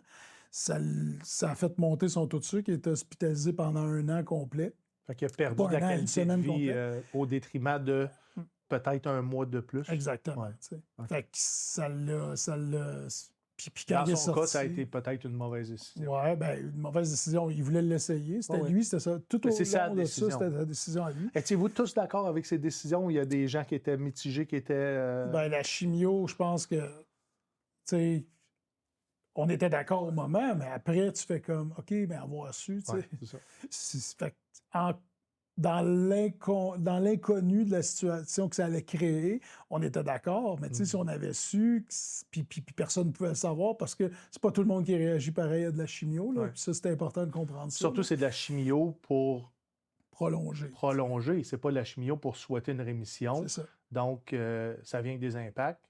Puis, justement, comme tu dis, il y a des gens qui sont hypothéqués, qui sont rendus déjà avec la comorbidité. Et là, Ouais. ça rend la chose beaucoup plus difficile. Donc, je pense que les gens, avec le temps, vont y réfléchir aussi à savoir, est-ce que les gens qui sont condamnés, on continue à s'acharner encore, ou c'est peut-être le temps de dire, oui, il va rester moins de temps, mais on est capable de mieux profiter, ou du moins d'être capable de connaître le genre de moment qu'on va vivre plutôt que de se retrouver avec une catastrophe, dans le sens qu'il n'y a plus de qualité de vie, beaucoup de souffrance. Puis l'opinion négative de l'aide médicale à mourir, elle vient de l'inconnu, tu sais, parce que si tu le vis, puis que tu vois comment paisible la personne à part, sans souffrance, Ouais. tu comprends que c'est pour le mieux, tu sais. Comment je t'expliquerais bien ça?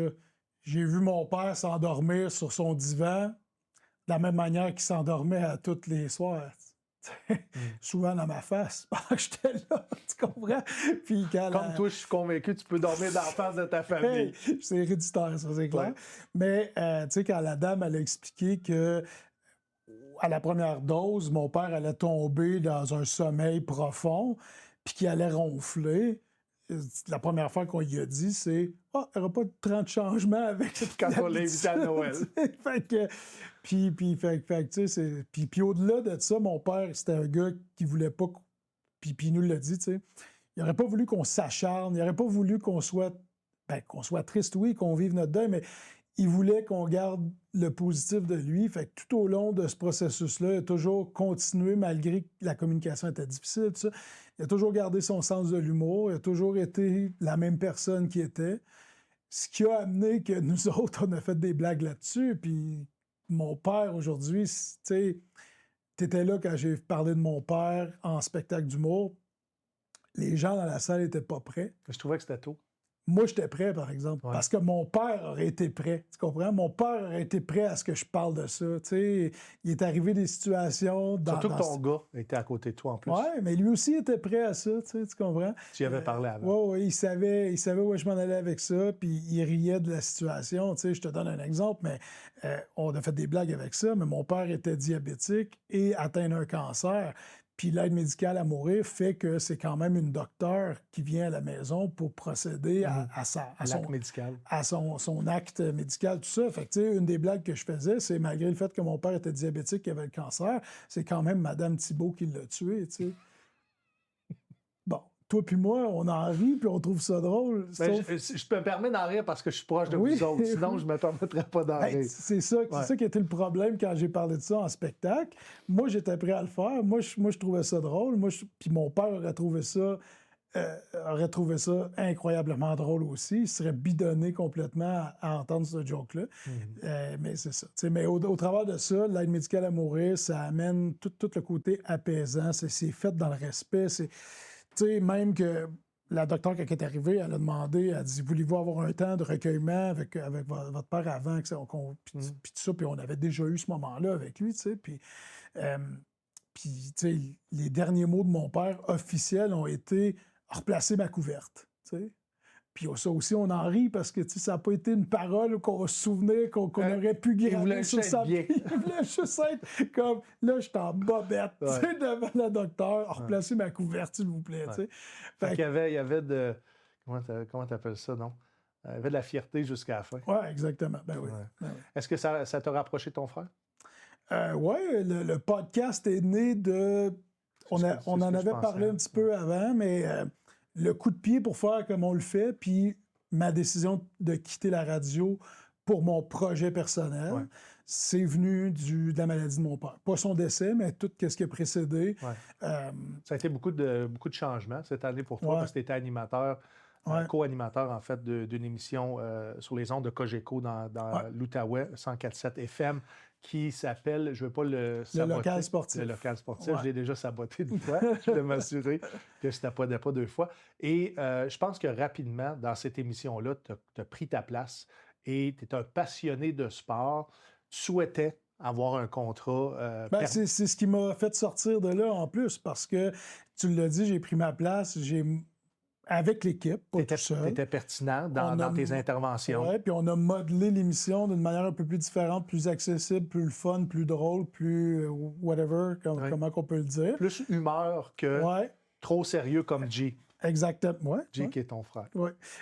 Mais on a modelé cette émission-là un petit peu plus à mon image, puis c'était bien correct. Puis je pense que la programmation, la direction du 104.7 était très, très, très heureuse de ça. Donc, quand parce que le 104.7 a obtenu les droits de diffusion des sénateurs d'Ottawa, donc notre animateur de notre émission, Marc Legault, est devenu descripteur des matchs des Sens. Ce qui était, je pense, un rêve pour lui, Marc, pour l'avoir écouté en entrevue. Puis c'est une excellente décision. Le gars mérite d'être là, il est bon, tout ça. Puis c'était ça qu'il voulait faire. Donc, le poste est devenu vacant. Donc, moi, j'ai voulu avoir ce poste-là. On m'a préféré quelqu'un d'autre. Puis c'était à ce moment-là que j'ai décidé de quitter parce que, justement, moi, je voulais driver mon propre projet. Donc, j'avais été déjà approché pour plusieurs autres affaires. Tu sais, moi, quand on m'appelle, j'écoute. Je fais peut-être. Tu es un gars qui essaye aussi. J'essaye des affaires, oui. Puis j'avais été approché pour plein d'autres affaires. Puis à chaque fois, c'était toujours de travailler pour les autres. Puis moi, j'avais le goût de piloter mon propre projet, de faire mes propres trucs. Puis en humour, tu le sais, c'est ce qui me drive, c'est de piloter mes propres projets, de créer mes propres affaires. Mais on avait fait un pilote ensemble, c'est appelé Drôlement Sportif, qui était un podcast. Drôlement Sport. Justement, que tu voulais... Drôlement Sport. Que tu voulais plus humeur. Mais toujours avec... le podcast est devenu exactement ça. Oui, exactement. Tu sais, probablement que tu serais dans le podcast si tu n'étais pas occupé à plein d'autres affaires. Probablement que je t'aurais lancé l'invitation de participer sur une base quotidienne, hebdomadaire, mais c'est devenu un projet que mon frère Mais en même temps, je fais ce que je fais, mais il faudrait que je sois davantage plongé là-dedans pour être pertinent semaine après semaine. Ouais. Ce qui n'est pas, pour moi, une passion, comme contrairement à vous deux qui sont passionnés de ça. Tu sais. Moi, j'ai d'autres passions, puis j'ai réalisé rapidement en travaillant ensemble que j'allais pas avoir ce qu'il faut pour ce type d'émission-là. Ouais, Cette émission-là qui a duré une émission. Ce qui a duré aussi. une émission, mais tu sais, si je me projetais dans le temps, j'ai cette capacité de faire ça là. Je n'étais pas le bon candidat pour t'appuyer dans une émission comme ça. J'ai adoré le faire. J'ai adoré la préparation que j'ai mis à faire ça, mais je me suis dit, je ne suis pas un naturel dans ce sujet-là. Comme quand Radio X m'a demandé de faire du géopolitique, c'est pas moi. Ouais. Si tu veux de la chronique humoristique, je vais t'en faire. Si tu veux avoir du témoignage sur quelque chose que j'ai vécu, mon opinion sur autre chose, de la réaction, je vais le faire. Là, tu sais, ouais. Fais-moi pas faire de géopolitique, c'est pas ça que je fais à tous les jours. Il y a des gens qui sont des experts dans ce domaine-là. Va chercher ces gens-là. Puis je suis content aujourd'hui de voir Éric Sauvé comme collaborateur régulier avec toutes les plateformes, même qui a récemment été engagé par Cube Radio 99.5. Très intéressant. Lui, aujourd'hui, travaille en intelligence pour les forces spéciales à travers le monde. Tu vois, je suis content que tu m'aies dit plus tôt que tu as gardé ton micro parce que c'est pour ce projet-là que tu avais acheté le micro. Oui. Non, c'était pour, en fait, c'était pour ce projet-là? Ouais, oui, je pense que c'était pour ce projet-là. Pour la qualité audio, parce qu'on allait être diffusé en ondes à la radio, puis tout ça. Donc, ouais. On a fait du chemin depuis ce temps-là. Tu sais, aujourd'hui, tu continues à développer cette carrière-là d'humoriste. Au travers d'autres obligations, dont celle d'être employé à temps complet au fédéral. Puis ça, c'est un choix que j'ai fait, tu sais. Souvent, le monde me dit pourquoi tu n'es pas en humour à temps plein? Ben parce que j'aime autant travailler, tu sais. Puis ça, il n'y a personne qui me force, tu sais. Puis c'est pas le salaire, c'est pas les avantages sociaux qui m'obligent à rester à la fonction publique. Je pourrais me donner un coup de pied dans le derrière et dire je vais faire de l'humour à temps plein. Sauf que j'aime autant la job que je fais à la fonction publique, qui est de la job de communication, que d'être sur scène, comme de faire un podcast ou d'être à la radio, ou d'être en arrière de la console à la radio. C'est souvent la porte d'entrée d'arriver dans un show établi, c'est qu'ils vont te demander d'être en arrière de la console, tu vas participer comme co-animateur, puis c'est comme ça que tu vas commencer à faire tes premiers pas dans le monde de la radio. J'ai trippé à faire ça, tu sais. J'ai trippé, moi, à être en arrière de la console puis à gérer l'émission aussi, tu sais. T'es pas arrivé de là sans aucune expérience. Tu as été Morning Man, entre autres, à Unique FM. C'est là qu'on a commencé, je pense, les premiers balbutiements à une radio avec une licence. Du CRTC. J'ai quitté le CRTC exactement pour aller faire la radio. Exactement, parce que il y avait un conflit d'intérêts si tu devenais... En fait, il n'y en avait pas. C'est juste qu'il y a une apparence de conflit d'intérêts. Puis ça, c'est important de faire la nuance. J'ai jamais été en situation de conflit d'intérêts. Il était où l'apparence de conflit d'intérêts? Bien, la Unique FM radio communautaire qui obtient un droit de diffusion, une fréquence par le CRTC. Okay. Fait que, donc, par exemple, si, je ne sais pas, je dis quelque chose en ondes qui est mal interprété, bien, en bout de ligne, c'est pas le CRTC qui va gérer cette plainte-là, mais il pourrait y avoir une plainte au CRTC. Tu sais, c'est fait, c'est le CBSC, le CCMR. C'est des what if. C'est ça. Puis là, qu'est-ce qu'on fait avec notre employé qui est animateur? Donc, il y aurait un conflit d'intérêts à ce moment-là si... What if il y a une plainte? Puis, tu sais, moi, j'ai toujours été super transparent, mais super honnête aussi. Puis, j'ai toujours voulu me conformer aux règles. Fait qu'avant même de faire de la radio, je suis allé m'informer qu'est-ce que je peux faire, qu'est-ce que je peux pas faire. Fait qu'on m'a donné mes limites, tout ça. Tu avais même envisagé de quitter ton emploi, si je me souviens bien. Bien, je voulais voir ce que ça allait donner. Fait que pendant un bout de temps, j'ai fait les deux en même temps. C'était rock'n'roll. Le matin à la radio, puis le restant de la journée. C'est pas juste être en ondes, les gens qui nous écoutent, il y a une préparation d'émission à faire avant ça. Ouais. Tu as du booking d'entrevue, tu as les nouvelles, tu as la circulation. Il y a tellement de choses. En plus de, quand tu commences dans des télécommunautaires, radio communautaires, tu portes plusieurs chapeaux. Exactement. Donc, tu vas aller... Tu vas pousser les gens en musique, tu pousses tout. Oui, ça aurait été un peu... ça n'aurait pas été une bonne idée de faire ça sur le long terme. C'est pour ça que je me disais, OK, je commence comme ça, puis je vais voir où est-ce que ça va me conduire, tu sais. Mais j'ai vraiment adoré ça. Puis la journée que j'ai décidé de partir d'Unique FM, oui, l'horaire était compliqué. C'était compliqué à gérer aussi une émission à deux alors qu'on était à distance. Ouais. Moi, j'étais en studio, mais ma co-animatrice n'était pas toujours en studio. Puis ça, c'était vraiment compliqué. Parce qu'il y avait de la garde d'enfants qui était Oui, impliquée à ce moment-là. c'est ça, tu sais, puis c'est bien correct. Puis, tu sais, la station avait acquiescé à toutes nos demandes. Tout était correct, tout était fait Un accommodement raisonnable, cependant que dans le pratique, c'était difficile. C'était difficile, tu sais. Fait que moi, j'ai quitté un petit peu à cause de ça, parce que c'était difficile C'était difficile de me lever aussitôt, de travailler aussi fort pour un produit que j'étais pas 100% fier, que j'étais pas 100% into it, là, tu comprends? Fait que j'ai décidé de quitter après 5 semaines seulement, tu sais. Sauf que le lendemain, Cogeco, 104.7 Outaouais, Bob Rioux m'a appelé, premièrement pour me demander qu'est-ce qui se passe, pourquoi tu quittes. Puis on m'a offert tout de suite le poste au local sportif, où est-ce que là, c'était parfait pour moi. T'sais. On m'offrait la mise en onde, on m'offrait la co-animation, on m'offrait de devenir une personnalité, on appelle ça un talent au micro, là, dans le monde de la radio. Fait qu'on m'offrait ça, tout en étant là une fois par semaine, en faisant une chronique aussi dans une autre émission. Fait que ça venait satisfaire mon besoin de faire de la radio, puis aussi parce que, après 5 semaines, j'aurais été down en tabarouette d'avoir quitté ma job au CRTC, que j'étais là pendant 12 ans, puis c'est la place que j'ai le plus aimé travailler de toute ma vie, là, au CRTC. 12 ans-là, des amitiés, du monde extraordinaire qui travaille Du monde sont encore dans ta vie aujourd'hui. Encore aujourd'hui. On les a vus débarquer au show du à la soirée du mois. Ouais. Fait que, tu sais, j'aurais été down d'avoir quitté un emploi que j'aimais autant, avec du monde que j'aimais autant, pour 5 semaines. Fait que, tu sais, Cogeco, quand ils sont arrivés le lendemain, j'ai fait comme, OK, ma valeur est bonne, tu sais, puis c'est le fun de me faire offrir ça. Je peux continuer à suivre ma passion, sauf que là, à un moment donné, c'est ça. Tu sais, j'aspirais à autre chose que les autres avaient planifié pour moi. Tu es dans un processus de perte de poids? Oui. C'est pas la première fois. Non.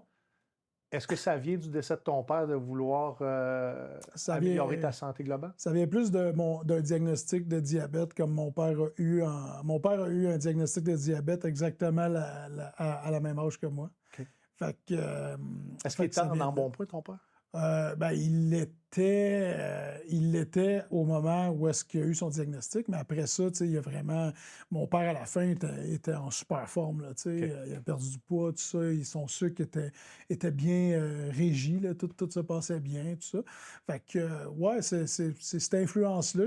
J'ai eu mon diagnostic, je me sentais moins énergique, je dormais moins bien la nuit, tout ça, fait que je suis allé passer des tests, puis tout ça, puis là, quand j'ai eu le diagnostic, ça m'a donné un coup de pied, là, c'est comme, OK, get back. C'est quoi ta relation avec la perte de poids?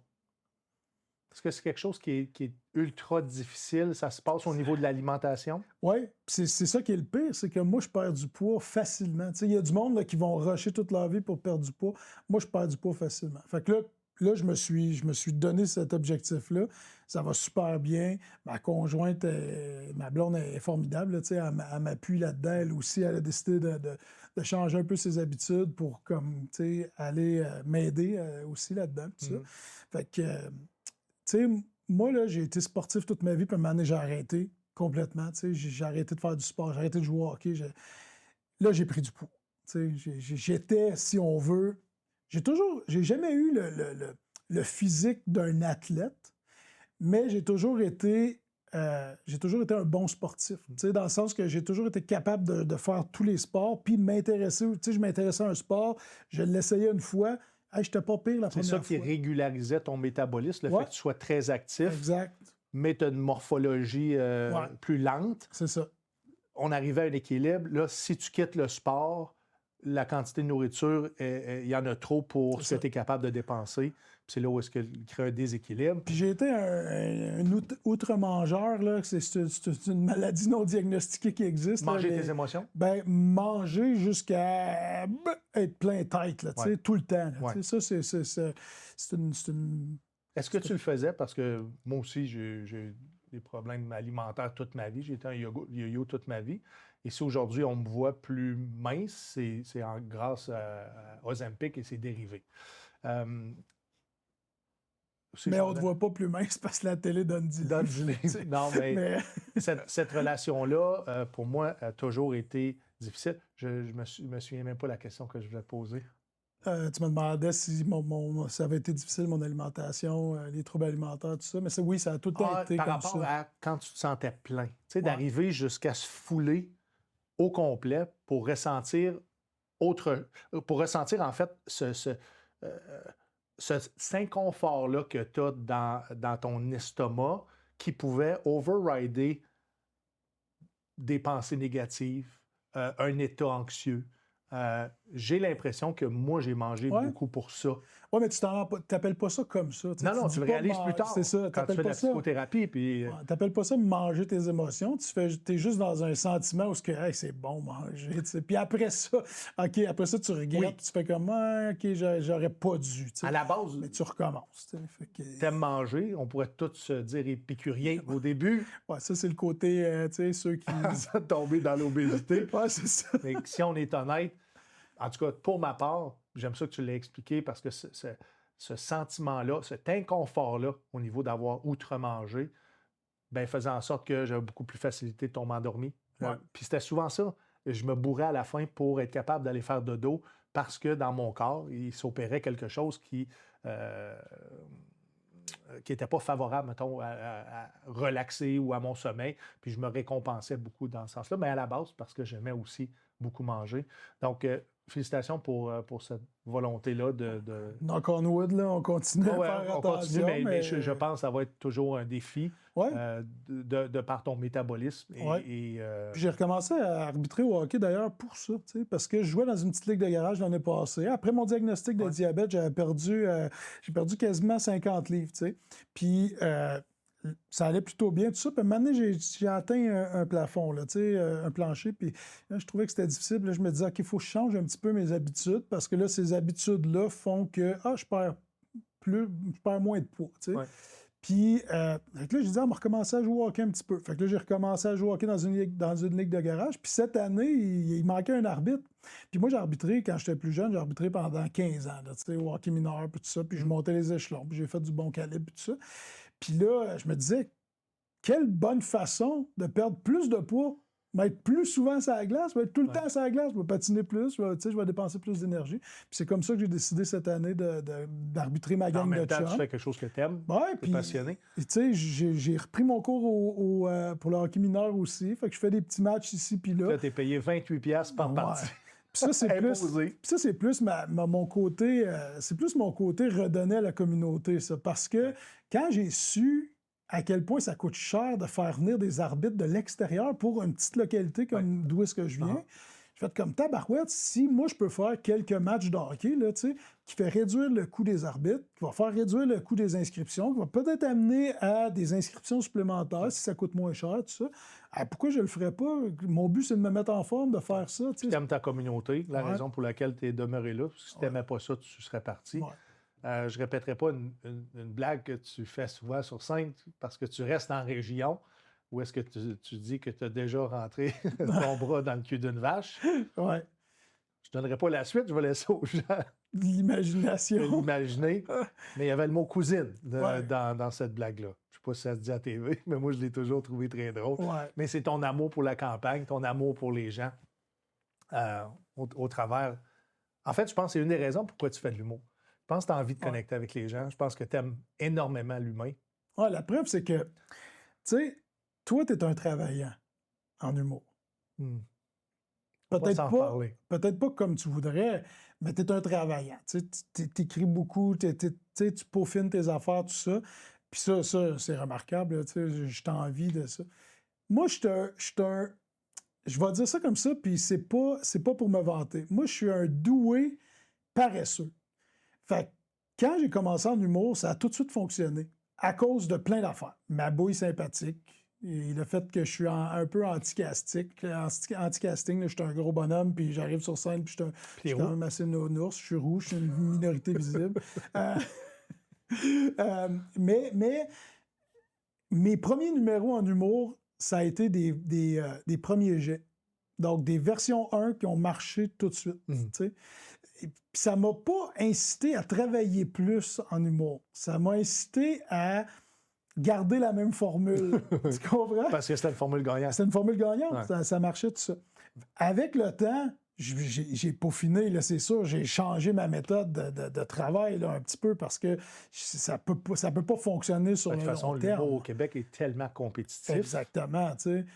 Mais encore aujourd'hui, je suis pas assez travaillant pour ce que j'aimerais rendre au public. Ouais. Mais En même temps, tu fais de l'animation Ben, radio, c'est ça. tu fais du podcast, Ouais. tu fais d'autres choses. Tu as une famille, tu as 2 beaux enfants, tu as une femme qui t'aime. Tu ne restes pas non plus à la porte des grands centres. non.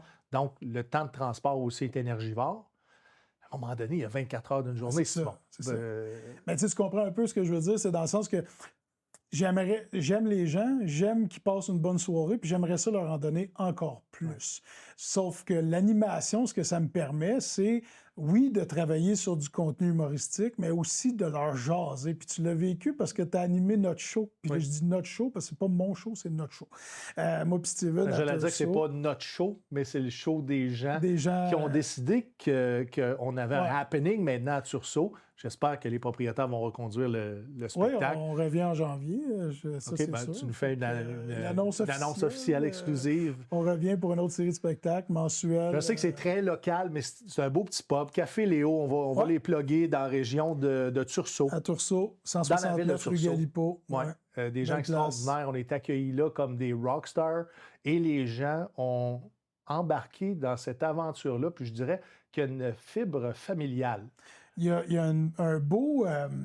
comment on dit ça? Returning customers. Là, des clients qui reviennent. Des clients satisfaits, qui reviennent semaine après semaine. Puis qui se mettent amis avec des gens avec qui ils n'étaient pas amis. Exact. Ouais. Parce qu'on vit ça collectif. Écoute, c'est pas une grande salle. On rentre quoi, 80 personnes, 100 personnes là-dedans? Ouais, maximum. L'été, on peut aller à 85, mais là, avec la terrasse fermée, tout ça, on est à 75 à peu près. Fait que c'est vraiment. On ne touche pas le Grand Québec, mais quand tu fais. Quand tu crées un événement chez vous, puis les gens passent un bon moment, c'est pas nécessairement parce que tu as des grands noms que ça fonctionne, mais parce que l'ambiance et le rendez-vous est plaisant. Semaine après semaine, mois après mois, parce qu'on est mensuel, les gens reviennent pour vivre ça avec nous. Ouais. C'est pour ça que je dis que la soirée leur appartient. C'est eux qui ont créé cette ambiance-là. Oui, nous, on l'a facilité. On invite des invités de qualité. En fin de semaine, on a Mélanie Couture qui s'en vient nous voir. Donc, c'est des humoristes émergents, des humoristes très, très établis qui nous donnent une chance aussi de venir performer devant des petites salles. Donc, on ne peut que s'épanouir au travers de tout ça. Tu sais, tu parles de nos invités, là, mais au-delà d'avoir des gros noms, c'est des gens avec qui, toi et moi, surtout moi, parce que je boucle la soirée, mais tu me donnes un coup de main, mais tu sais, surtout moi, qui ne fais pas ça temps plein, moi, s'il faut que je passe mon samedi soir pas à la maison, donc pas avec ma blonde, pas avec mes enfants, pas avec ma famille, faut que ça vale la peine puis que j'aille du fun, tu sais. Fait que moi, j'essaie toujours de retrouver la franche camaraderie qu'on retrouve, tu sais, par exemple, dans le petit côté social d'aller jouer au hockey une fois par semaine avec la même gang de chums, puis là, tu te racontes des anecdotes, puis dans le fond, c'est tout le temps la même histoire qui revient, mais elle est racontée d'une manière différente à toutes les semaines. Fait que tu crois qu'elle est différente, ton anecdote, mais pareil, mais tes chums, eux autres, ils la réécoutent, puis ils l'entendent différemment de semaine après semaine. Ben, c'est un peu ça qu'on crée dans ces soirées-là. Fait que tant qu'à partir de chez nous un samedi, là, pour aller... Il faut que j'aille du fun. Fait que quand je book les humoristes, quand je fais un partenariat avec toi parce que tu vas faire la chronique ou tu vas être là à chaque fois, c'est pas anodin tout ça. Là. Ça a rapport avec le fait que moi, je veux que ma soirée elle soit le fun, tu sais, personnellement. Puis après ça, je vais être dans un état où je vais pouvoir rendre ça aux autres, puis ils vont pouvoir avoir du fun parce que moi, j'ai du fun. Moi, je te l'ai dit, on est pareil là-dessus. Si on se sent bien quelque part, on va performer 100 fois mieux. Puis on ne se sentira pas imposteur, ou on ne sentira pas qu'on dérange ou qu'on ne plaît pas à quelqu'un. Donc, tu t'arranges tout le temps de travailler avec du monde de cœur, du monde qui te ressemble. Puis je pense que ça aussi fait le secret de « Hey, on vit quelque chose de le fun. » Puis j'espère que les gens à la maison, que ce soit de l'humour ou n'importe quoi, vous allez trouver votre happy place. Puis d'une soirée à l'autre, celle-là, c'est une soirée extraordinaire. Simon, avant qu'on se quitte, qu'on mette fin au podcast, je voulais te parler de le golf. Oui. Tu as 4 d'handicap. l'endroit où je passe trop de temps, selon tout le monde. Tu as 4 d'handicap. Ouais, j'ai monté un petit peu. Là, parce que je voulais te le faire dire devant l'écran. Oui, je sais. C'est pour ça que... Ça va faire plaisir à ton frère. Oui. Donc, c'est pas un 4, c'est un 5 ou un 6? Ouais, j'étais à peu près à 6 maintenant. Okay, mais j'ai été 4. Ça prend quoi pour être pro? Ça prend pas tant que ça. Tu sais, ben, je dis ça prend pas tant que ça. Ça prend une bonne performance, mais tu sais, la qualification en tant que pro au Canada, c'est de jouer 2 rondes de golf en bas de, il me semble que c'est 155 pour ça dépend rondes. de l'handicap du terrain aussi. Ouais, ben c'est ça l'affaire. C'est que, tu sais, c'est 2 rondes, mettons 78 à peu près. Ce que moi, je joue en temps normal, là, 78, là, entre, mettons, 76 puis 82, c'est ma game régulière. Ouais. Fait que ça, je joue à peu près ça constamment. Sauf que là, c'est sur un terrain donné, avec des jalons de départ souvent un petit peu reculés, là, versus qu'est-ce qu'on nous, on est habitué de jouer sur les terrains publics, tout ça. Fait qu'il y a c'est quand plus même loin une que le bleu. Parce que c'est à peu près l'équivalent des Bleus. OK, parfait. Donc, on est en arrière des Blancs. Oui, parce que moi, je suis membre à l'héritage du côté de Notre-Dame-de-la-Paix, puis les Bleus sont généralement de distance de championnat, là, ou presque. Là, beau terrain. Super sublime. Moi, je suis chanceux d'avoir ça dans mon coin de pays, là, pour vrai. Super bien entretenu. Très peu utilisé, je pense, aussi pour tout ce qui est investi comme temps et argent dans ce club-là. Ben, en fait, il y a de plus en plus de monde qui le découvre parce que ça a souvent été un trésor gardé entre Montebello et Tremblant. Ben ça, j'allais dire, les Laurentides et l'Outaouais, c'est comme entre les deux. Souvent, les gens allaient à Mont-Tremblant, puis là, ils se sont rendus compte que pour moins cher, souvent, ils peuvent jouer une track de golf qui est super intéressante. Il n'y a pas beaucoup non plus d'offres d'hébergement. Non. Ce qui peut compliquer aussi le tourisme. De là, le fait qu'il y a une auberge à même le terrain de golf. Là, mais oui, fait que, tu sais, fait que les cartes de pro, tout ça, c'est quelque chose que je vais faire parce que... Tu vas le faire, hein? Je vais le faire parce qu'on a, avec Olivier Pratt, que tu connais aussi, qui a ses capsules de golf, tout ça. Côté numérique. Oli s'est donné le challenge, le défi de passer ses cartes de pro. Lui, c'est un 15 d'handicap. Fait que lui, au travers de ses capsules vidéo, il veut s'améliorer assez puis avec des conseils de pro, etc., pour aller passer ses cartes à l'été prochain. Fait que moi, ce que j'ai fait, parce que j'ai fait ses capsules, on a joué un trou de golf ensemble, tout ça, je lui ai dit, écoute, tu vas le faire, toi, en ayant des conseils, tout ça. Puis je dis, moi, vu que mon handicap est plus bas, je vais prendre aucun conseil, aucune pratique, puis je vais y aller en même temps que toi, puis je vais essayer de passer aussi mes cartes de pro. Fait que, tu sais, dans le fond, le challenge, on a chacun notre challenge parallèlement, tu sais, tout ça. Puis on va essayer de passer nos cartes de pro en même temps. Fait que ça risque d'être bien cool. Passer des cartes pro, ça demande quoi? Une inscription? De l'argent? Oui, en fait, c'est l'inscription à un tournoi. Puis il faut que tu sois, si je ne me trompe pas... Un tournoi qui est homologué pour... de la PGA du Canada. Ouais. Puis il faut que tu sois affilié à un terrain de golf. Donc, moi, je vais le faire probablement au nom du Club de golf Héritage. Là, mais tu n'es pas obligé de travailler dans un club de golf après. Là, tu peux seulement passer tes cartes, puis après ça, faire le circuit de la PGA du Canada. C'est quoi qui est obligatoire un coup que tu rentres sur le circuit? Est-ce que tu as des événements obligatoires? C'est aléatoire, tu prends ce que tu veux prendre, mais tu as toujours un coût d'entrée, même comme pro. Je pense que c'est plus pour le renouvellement de ta carte que là, tu as des obligations. Participer à tant de tournois, par exemple. Puis il faudrait que je vérifie, je ne suis pas certain à 100% c'est quoi les obligations, mais c'est plus pour le renouvellement de ta carte. Là, fait que même si tu passes pro, ça reste juste un titre? Ah oui. OK. Ouais, et ça t'aide à devenir, je ne sais pas moi, pédagogue à ton club de golf parce que tu as un pro PGA. Ouais. Mais tu sais, en même temps, je le ferais pas comme un emploi, mais je pourrais me permettre de dire, hey, je peux offrir mes services à quiconque voudrait avoir des leçons au driving range, par exemple. Mais j'ai fait ça pendant un été. On m'avait demandé, puis c'était les anciens propriétaires au Club de golf Héritage avant, on m'avait demandé pendant l'été d'aller jouer avec des foursomes de golf, de leur montrer le terrain, tout ça dans le but qu'ils achètent, par exemple, des cartes de membres ou, par exemple, des passes de golf récurrentes, tout ça. Fait que le but, c'était de leur montrer le terrain, mais aussi de leur donner des petites leçons sur le terrain en jouant avec eux autres, puis de leur donner l'intérêt de revenir. S'ils deviennent performants sur le course, ils vont revenir, bien entendu, parce qu'ils vont avoir un bon moment. C'est ça. Fait que c'était ça l'objectif. Fait que, tu sais, j'ai trippé à faire ça. Parce qu'il y avait le côté social encore, tu sais, avec ça, d'aller jouer avec du monde. Tu as fait beaucoup de promotions pour ce terrain de golf-là, entre autres. Et j'ai participé à un de tes projets qui se voulait... comment je pourrais dire ça? comme une télé-réalité au travers d'une ronde de golf. Ouais, Avec une entrevue. Ouais. En jouant au golf. Puis c'était vraiment intéressant. Puis je pense que c'est un projet que tu vas continuer C'est un projet à que je veux développer dans le ramener. futur. Ouais, le parcours, en fait, là, je veux ramener ça. C'était bien le fun. D'ailleurs, tu as un coup de golf mémorable sur cet enregistrement-là. Oui. On pourrait peut-être le mettre J'ai frappé en un arbre puis j'ai commentaire. passé proche de me tuer. Oui, Oui, parce que je pensais que ça allait passer. C'était impossible. que ça mais ta passe. réplique était savoureuse. Ouais. Tu as dit c'était à l'image de ma carrière. Des Parce fois, que faut faire- la balle est allée en arrière de moi. Vas-y, répète-le. Tu as dit, des fois, il faut faire. C'est à l'image de ma carrière. Des fois, il faut faire un pas en avant puis 2 de reculons. Exactement, pour mieux Pour avancer. mieux avancer par après. J'avais sorti ça comme ça. C'était mémorable. Qu'est-ce que ça prendrait à quelqu'un qui, pour la première fois, tu sais, si Olivier Pratt réussit ses cartes de pro, il veut accéder à des tournois de la PGA, parce que c'est pas systématique que tu peux entrer dans ces tournois-là. Tu as besoin de faire des tournois et de te positionner sur un classement canadien. Oui, en fait, si tu n'es pas affilié à un terrain de golf, par exemple, si tu n'es pas pro d'un terrain de golf, tu joues ils appellent ça la coupe des assistants. Là, puis c'est pas tous des assistants, là, c'est des gens qui ont passé leur carte de pro, là, puis qui peuvent faire, par exemple, de l'enseignement sur champ de pratique, mettons. Là, ça peut, ils ne sont pas obligés d'être affiliés nécessairement à un terrain. Il y a comme 2 parcours ou 2 championnats différents. Les pros, c'est comme les gars comme Johan Benson, qui est pro au Mirage à Montréal. Des professionnels de golf que tu vois faire des tournois semaine après semaine, tout ça.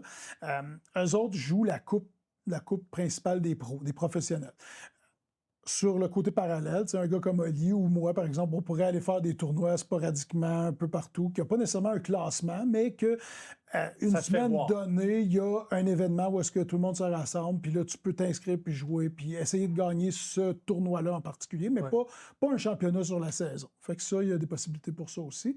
Puis il y a d'autres tournois aussi qui sont juste réglementés par la PGA du Canada, qui ne sont pas nécessairement une coupe ou un championnat avec seulement des pros. Il y a des amateurs aussi qui sont là, mais qui sont réglementés par la PGA du Canada. Des amateurs, mais qui ont leur carte de la PGA. Qui auraient leur carte ou... à quel moment est-ce que tu considères quelqu'un pro? Quand tu tu ta carte de la plus PGA. amateur? Quand tu as ta carte de la PGA du Canada. Ouais. OK. C'est pas... Donc, juste pour être certain, la carte PGA Pro, est-ce que c'est celle-là, la carte de PGA Canada? C'est la PGA, c'est la carte de la PGA du Canada, mais tu pourrais avoir ta carte de pro sur le circuit américain, par exemple. Il y a des professionnels de golf qui vont passer leur carte pendant l'hiver du côté de la Floride, par exemple, ou du côté des États-Unis, puis ils reviennent enseigner le golf au Québec, au Canada, pendant les mois d'été, tout ça. Ils ont leur certification américaine, puis ils ont leur carte de pro. Ils pourraient s'inscrire, par exemple, c'est reconnu, là, ils pourraient s'inscrire sur le circuit canadien. Là, on s'entend, tout découle de subventions dans cet univers-là jusqu'à temps de commencer à remporter des bourses. Puis là, encore là, beaucoup d'appelés, peu d'élus. Oui, puis c'est pas lucratif au Canada. Même le circuit des pros de la PGA du Canada, tu ne fais pas une fortune avec ça. Là. Les pros de golf font leur argent dans leur club de golf. Là. Et à vendre de la commandite qu'ils vont porter. Représenter des équipementiers. De plus en plus, sur le numérique, on va être capable de vendre de la publicité pour le golf parce que on fait autre chose que juste jouer au golf au travers de ça. Ça devient un modèle d'affaires. C'est très écouté, le golf. Hein? Le monde, souvent, ils vont dire « Ah ouais, c'est plate, le golf. » Non. C'est j'aime pas ça. Très écouté. J'aime ça le jouer, j'aime pas ça l'écouter. Mais tu serais surpris les codes d'écoute des tournois de golf majeurs. C'est fou, là. Simon Lavergne, merci d'avoir été au Soundcheck Podcast. Si les gens veulent te suivre ou voir mon coup de golf raté. Oui, sur YouTube, il est encore disponible. Simon Lavergne. Sur YouTube, maintenant, on a changé le nom pour qu'il soit représentatif du podcast, donc Perspective Balado Sportif. Okay. Ça, c'est sur YouTube. Nouveau projet. Oui, si mais vous voulez tous tes projets qui ont été faits avant ça se retrouvent sur la même plateforme. J'ai gardé ça comme acquis. Là, réseaux sociaux, Facebook, Instagram? Oui, Facebook, Simon Lavergne sur Facebook. Avant, j'avais 2 entités. Là, c'est la même place. C'est mon compte personnel, tout ça. Et Perspective Podcast, une page sur Facebook aussi. On est là à tous les semaines. On a du fun à faire ça. Puis aussi pour les projets personnels, soit en animation, soit en... Cherchez-vous des commanditaires? Oui, on cherche des commanditaires parce que, on a mis beaucoup d'argent d'argent dans la technique au départ, tout ça, oui. puis on se verse pas nécessairement d'argent, puis j'ai un technicien, puis tout ça, tu sais, on se verse pas de salaire. J'aimerais ça être capable d'avoir des commanditaires pour donner justement, puis donner aussi aux invités, tu sais. Généralement, on sollicite les invités en leur disant, tu sais, on a de l'exposure, puis tout ça, tu sais, on a de la visibilité, mais tu sais, j'aimerais ça pouvoir donner une petite somme d'argent à nos invités à chaque fois qu'on est ça. Fait que s'il y a des entreprises qui sont invitées et qui sont intéressées, là, je les invite à communiquer avec moi. Ouais. C'est un modèle d'affaires dans le sens que ceux qui vont commanditer vont avoir de la visibilité, puis vont avoir justement cette d'être... tu deviens un ambassadeur, en fait, pour leur entreprise. On n'est pas trop pire comme ambassadeur aussi. Là. On est rarement dans la polémique. Là. C'est ça que j'allais dire. J'ai dit, dans ton cas, puis tu sais, j'ai été flatté quand le Fromagerie Victoria m'ont appelé pour devenir ambassadeur. D'ailleurs, tu peux-tu me placer avec eux autres, moi, le Fromage Victoria? Tu l'haïs pas? J'ai bien des cartes cadeaux, si tu veux. Je peux t'arranger ça. 5 kilos de fromage, ça va débarquer à Ripon dans le temps de le dire. Mais ce que je veux dire, c'est que l'image publique, la personne que tu es sur les réseaux sociaux, tu n'es jamais dans la polémique, tu es toujours respectueux, tu es quelqu'un qui est capable de parler à monsieur et madame tout le monde, t'aimes l'humain, ça fait en sorte que, justement, c'est un plus-value pour les entreprises d'aller vers toi parce que tu es un bon ambassadeur, un bon porte-parole, puis que jamais ton comportement va mettre de l'ombre sur ce qu'il essaie de bâtir. Je pense que oui. Puis tu sais, d'ailleurs, tu connais mon défunt podcast En zone neutre. Oui. Le titre de ce podcast-là avait été choisi justement dans cette optique-là. La zone neutre, c'est la zone où est-ce que tout le monde est confortable. Tu sais, tu peux aller du côté offensif ou défensif au niveau du hockey, mais tu peux aussi aller dans le côté gauche ou droite au niveau politique. La zone neutre, c'est la zone où est-ce qu'il n'y en a pas de chicane. Tu sais, il y a de la discussion, il y a de l'entrevue. C'est là où que Simon se situe. C'est là que moi, je reste. Où est-ce que t'as pas de entre chicane? les deux lignes bleues. Exactement. Donc, on ne te verra jamais faire de politique dans ta vie. Simon Lavergne, merci d'avoir été à l'écoute. À l'écoute. Au premier rang, bien entendu. Ouais. D'avoir été invité sur le Soundcheck Podcast Studio. Et félicitations pour ton titre honorifique, ta plaque honorifique de l'école. Au 5 heures de Marie dans ton secteur, parce qu'ils ont commencé à réaliser, bon, on a une personnalité publique dans notre coin. Ripon est, puis je sais, tu es en close d'émission, mais Ripon a tellement de vedettes au pied carré, puis tu sais, c'est pas juste des vedettes. Là, tu me ramènes sur Stéphane Richer. Stéphane Richer, le Diable à 5, groupe folklorique de musique. Martin Saint-Pierre, gagnant d'une médaille olympique en marche olympique à Atlanta. On a des médecins, pour vrai, là, tout le monde est impliqué culturellement, tout ça. Ripon, c'était effervescent, Ripon. Fait qu'on a reconnu. Simon, je charrie pas, mais j'entends ce que tu me dis. Merci les gens d'avoir été à l'écoute du Soundcheck Podcast Studio. Encore une fois, ça a été un privilège de recevoir un invité de marque, un ami, quelqu'un que j'aime du fond de mon cœur.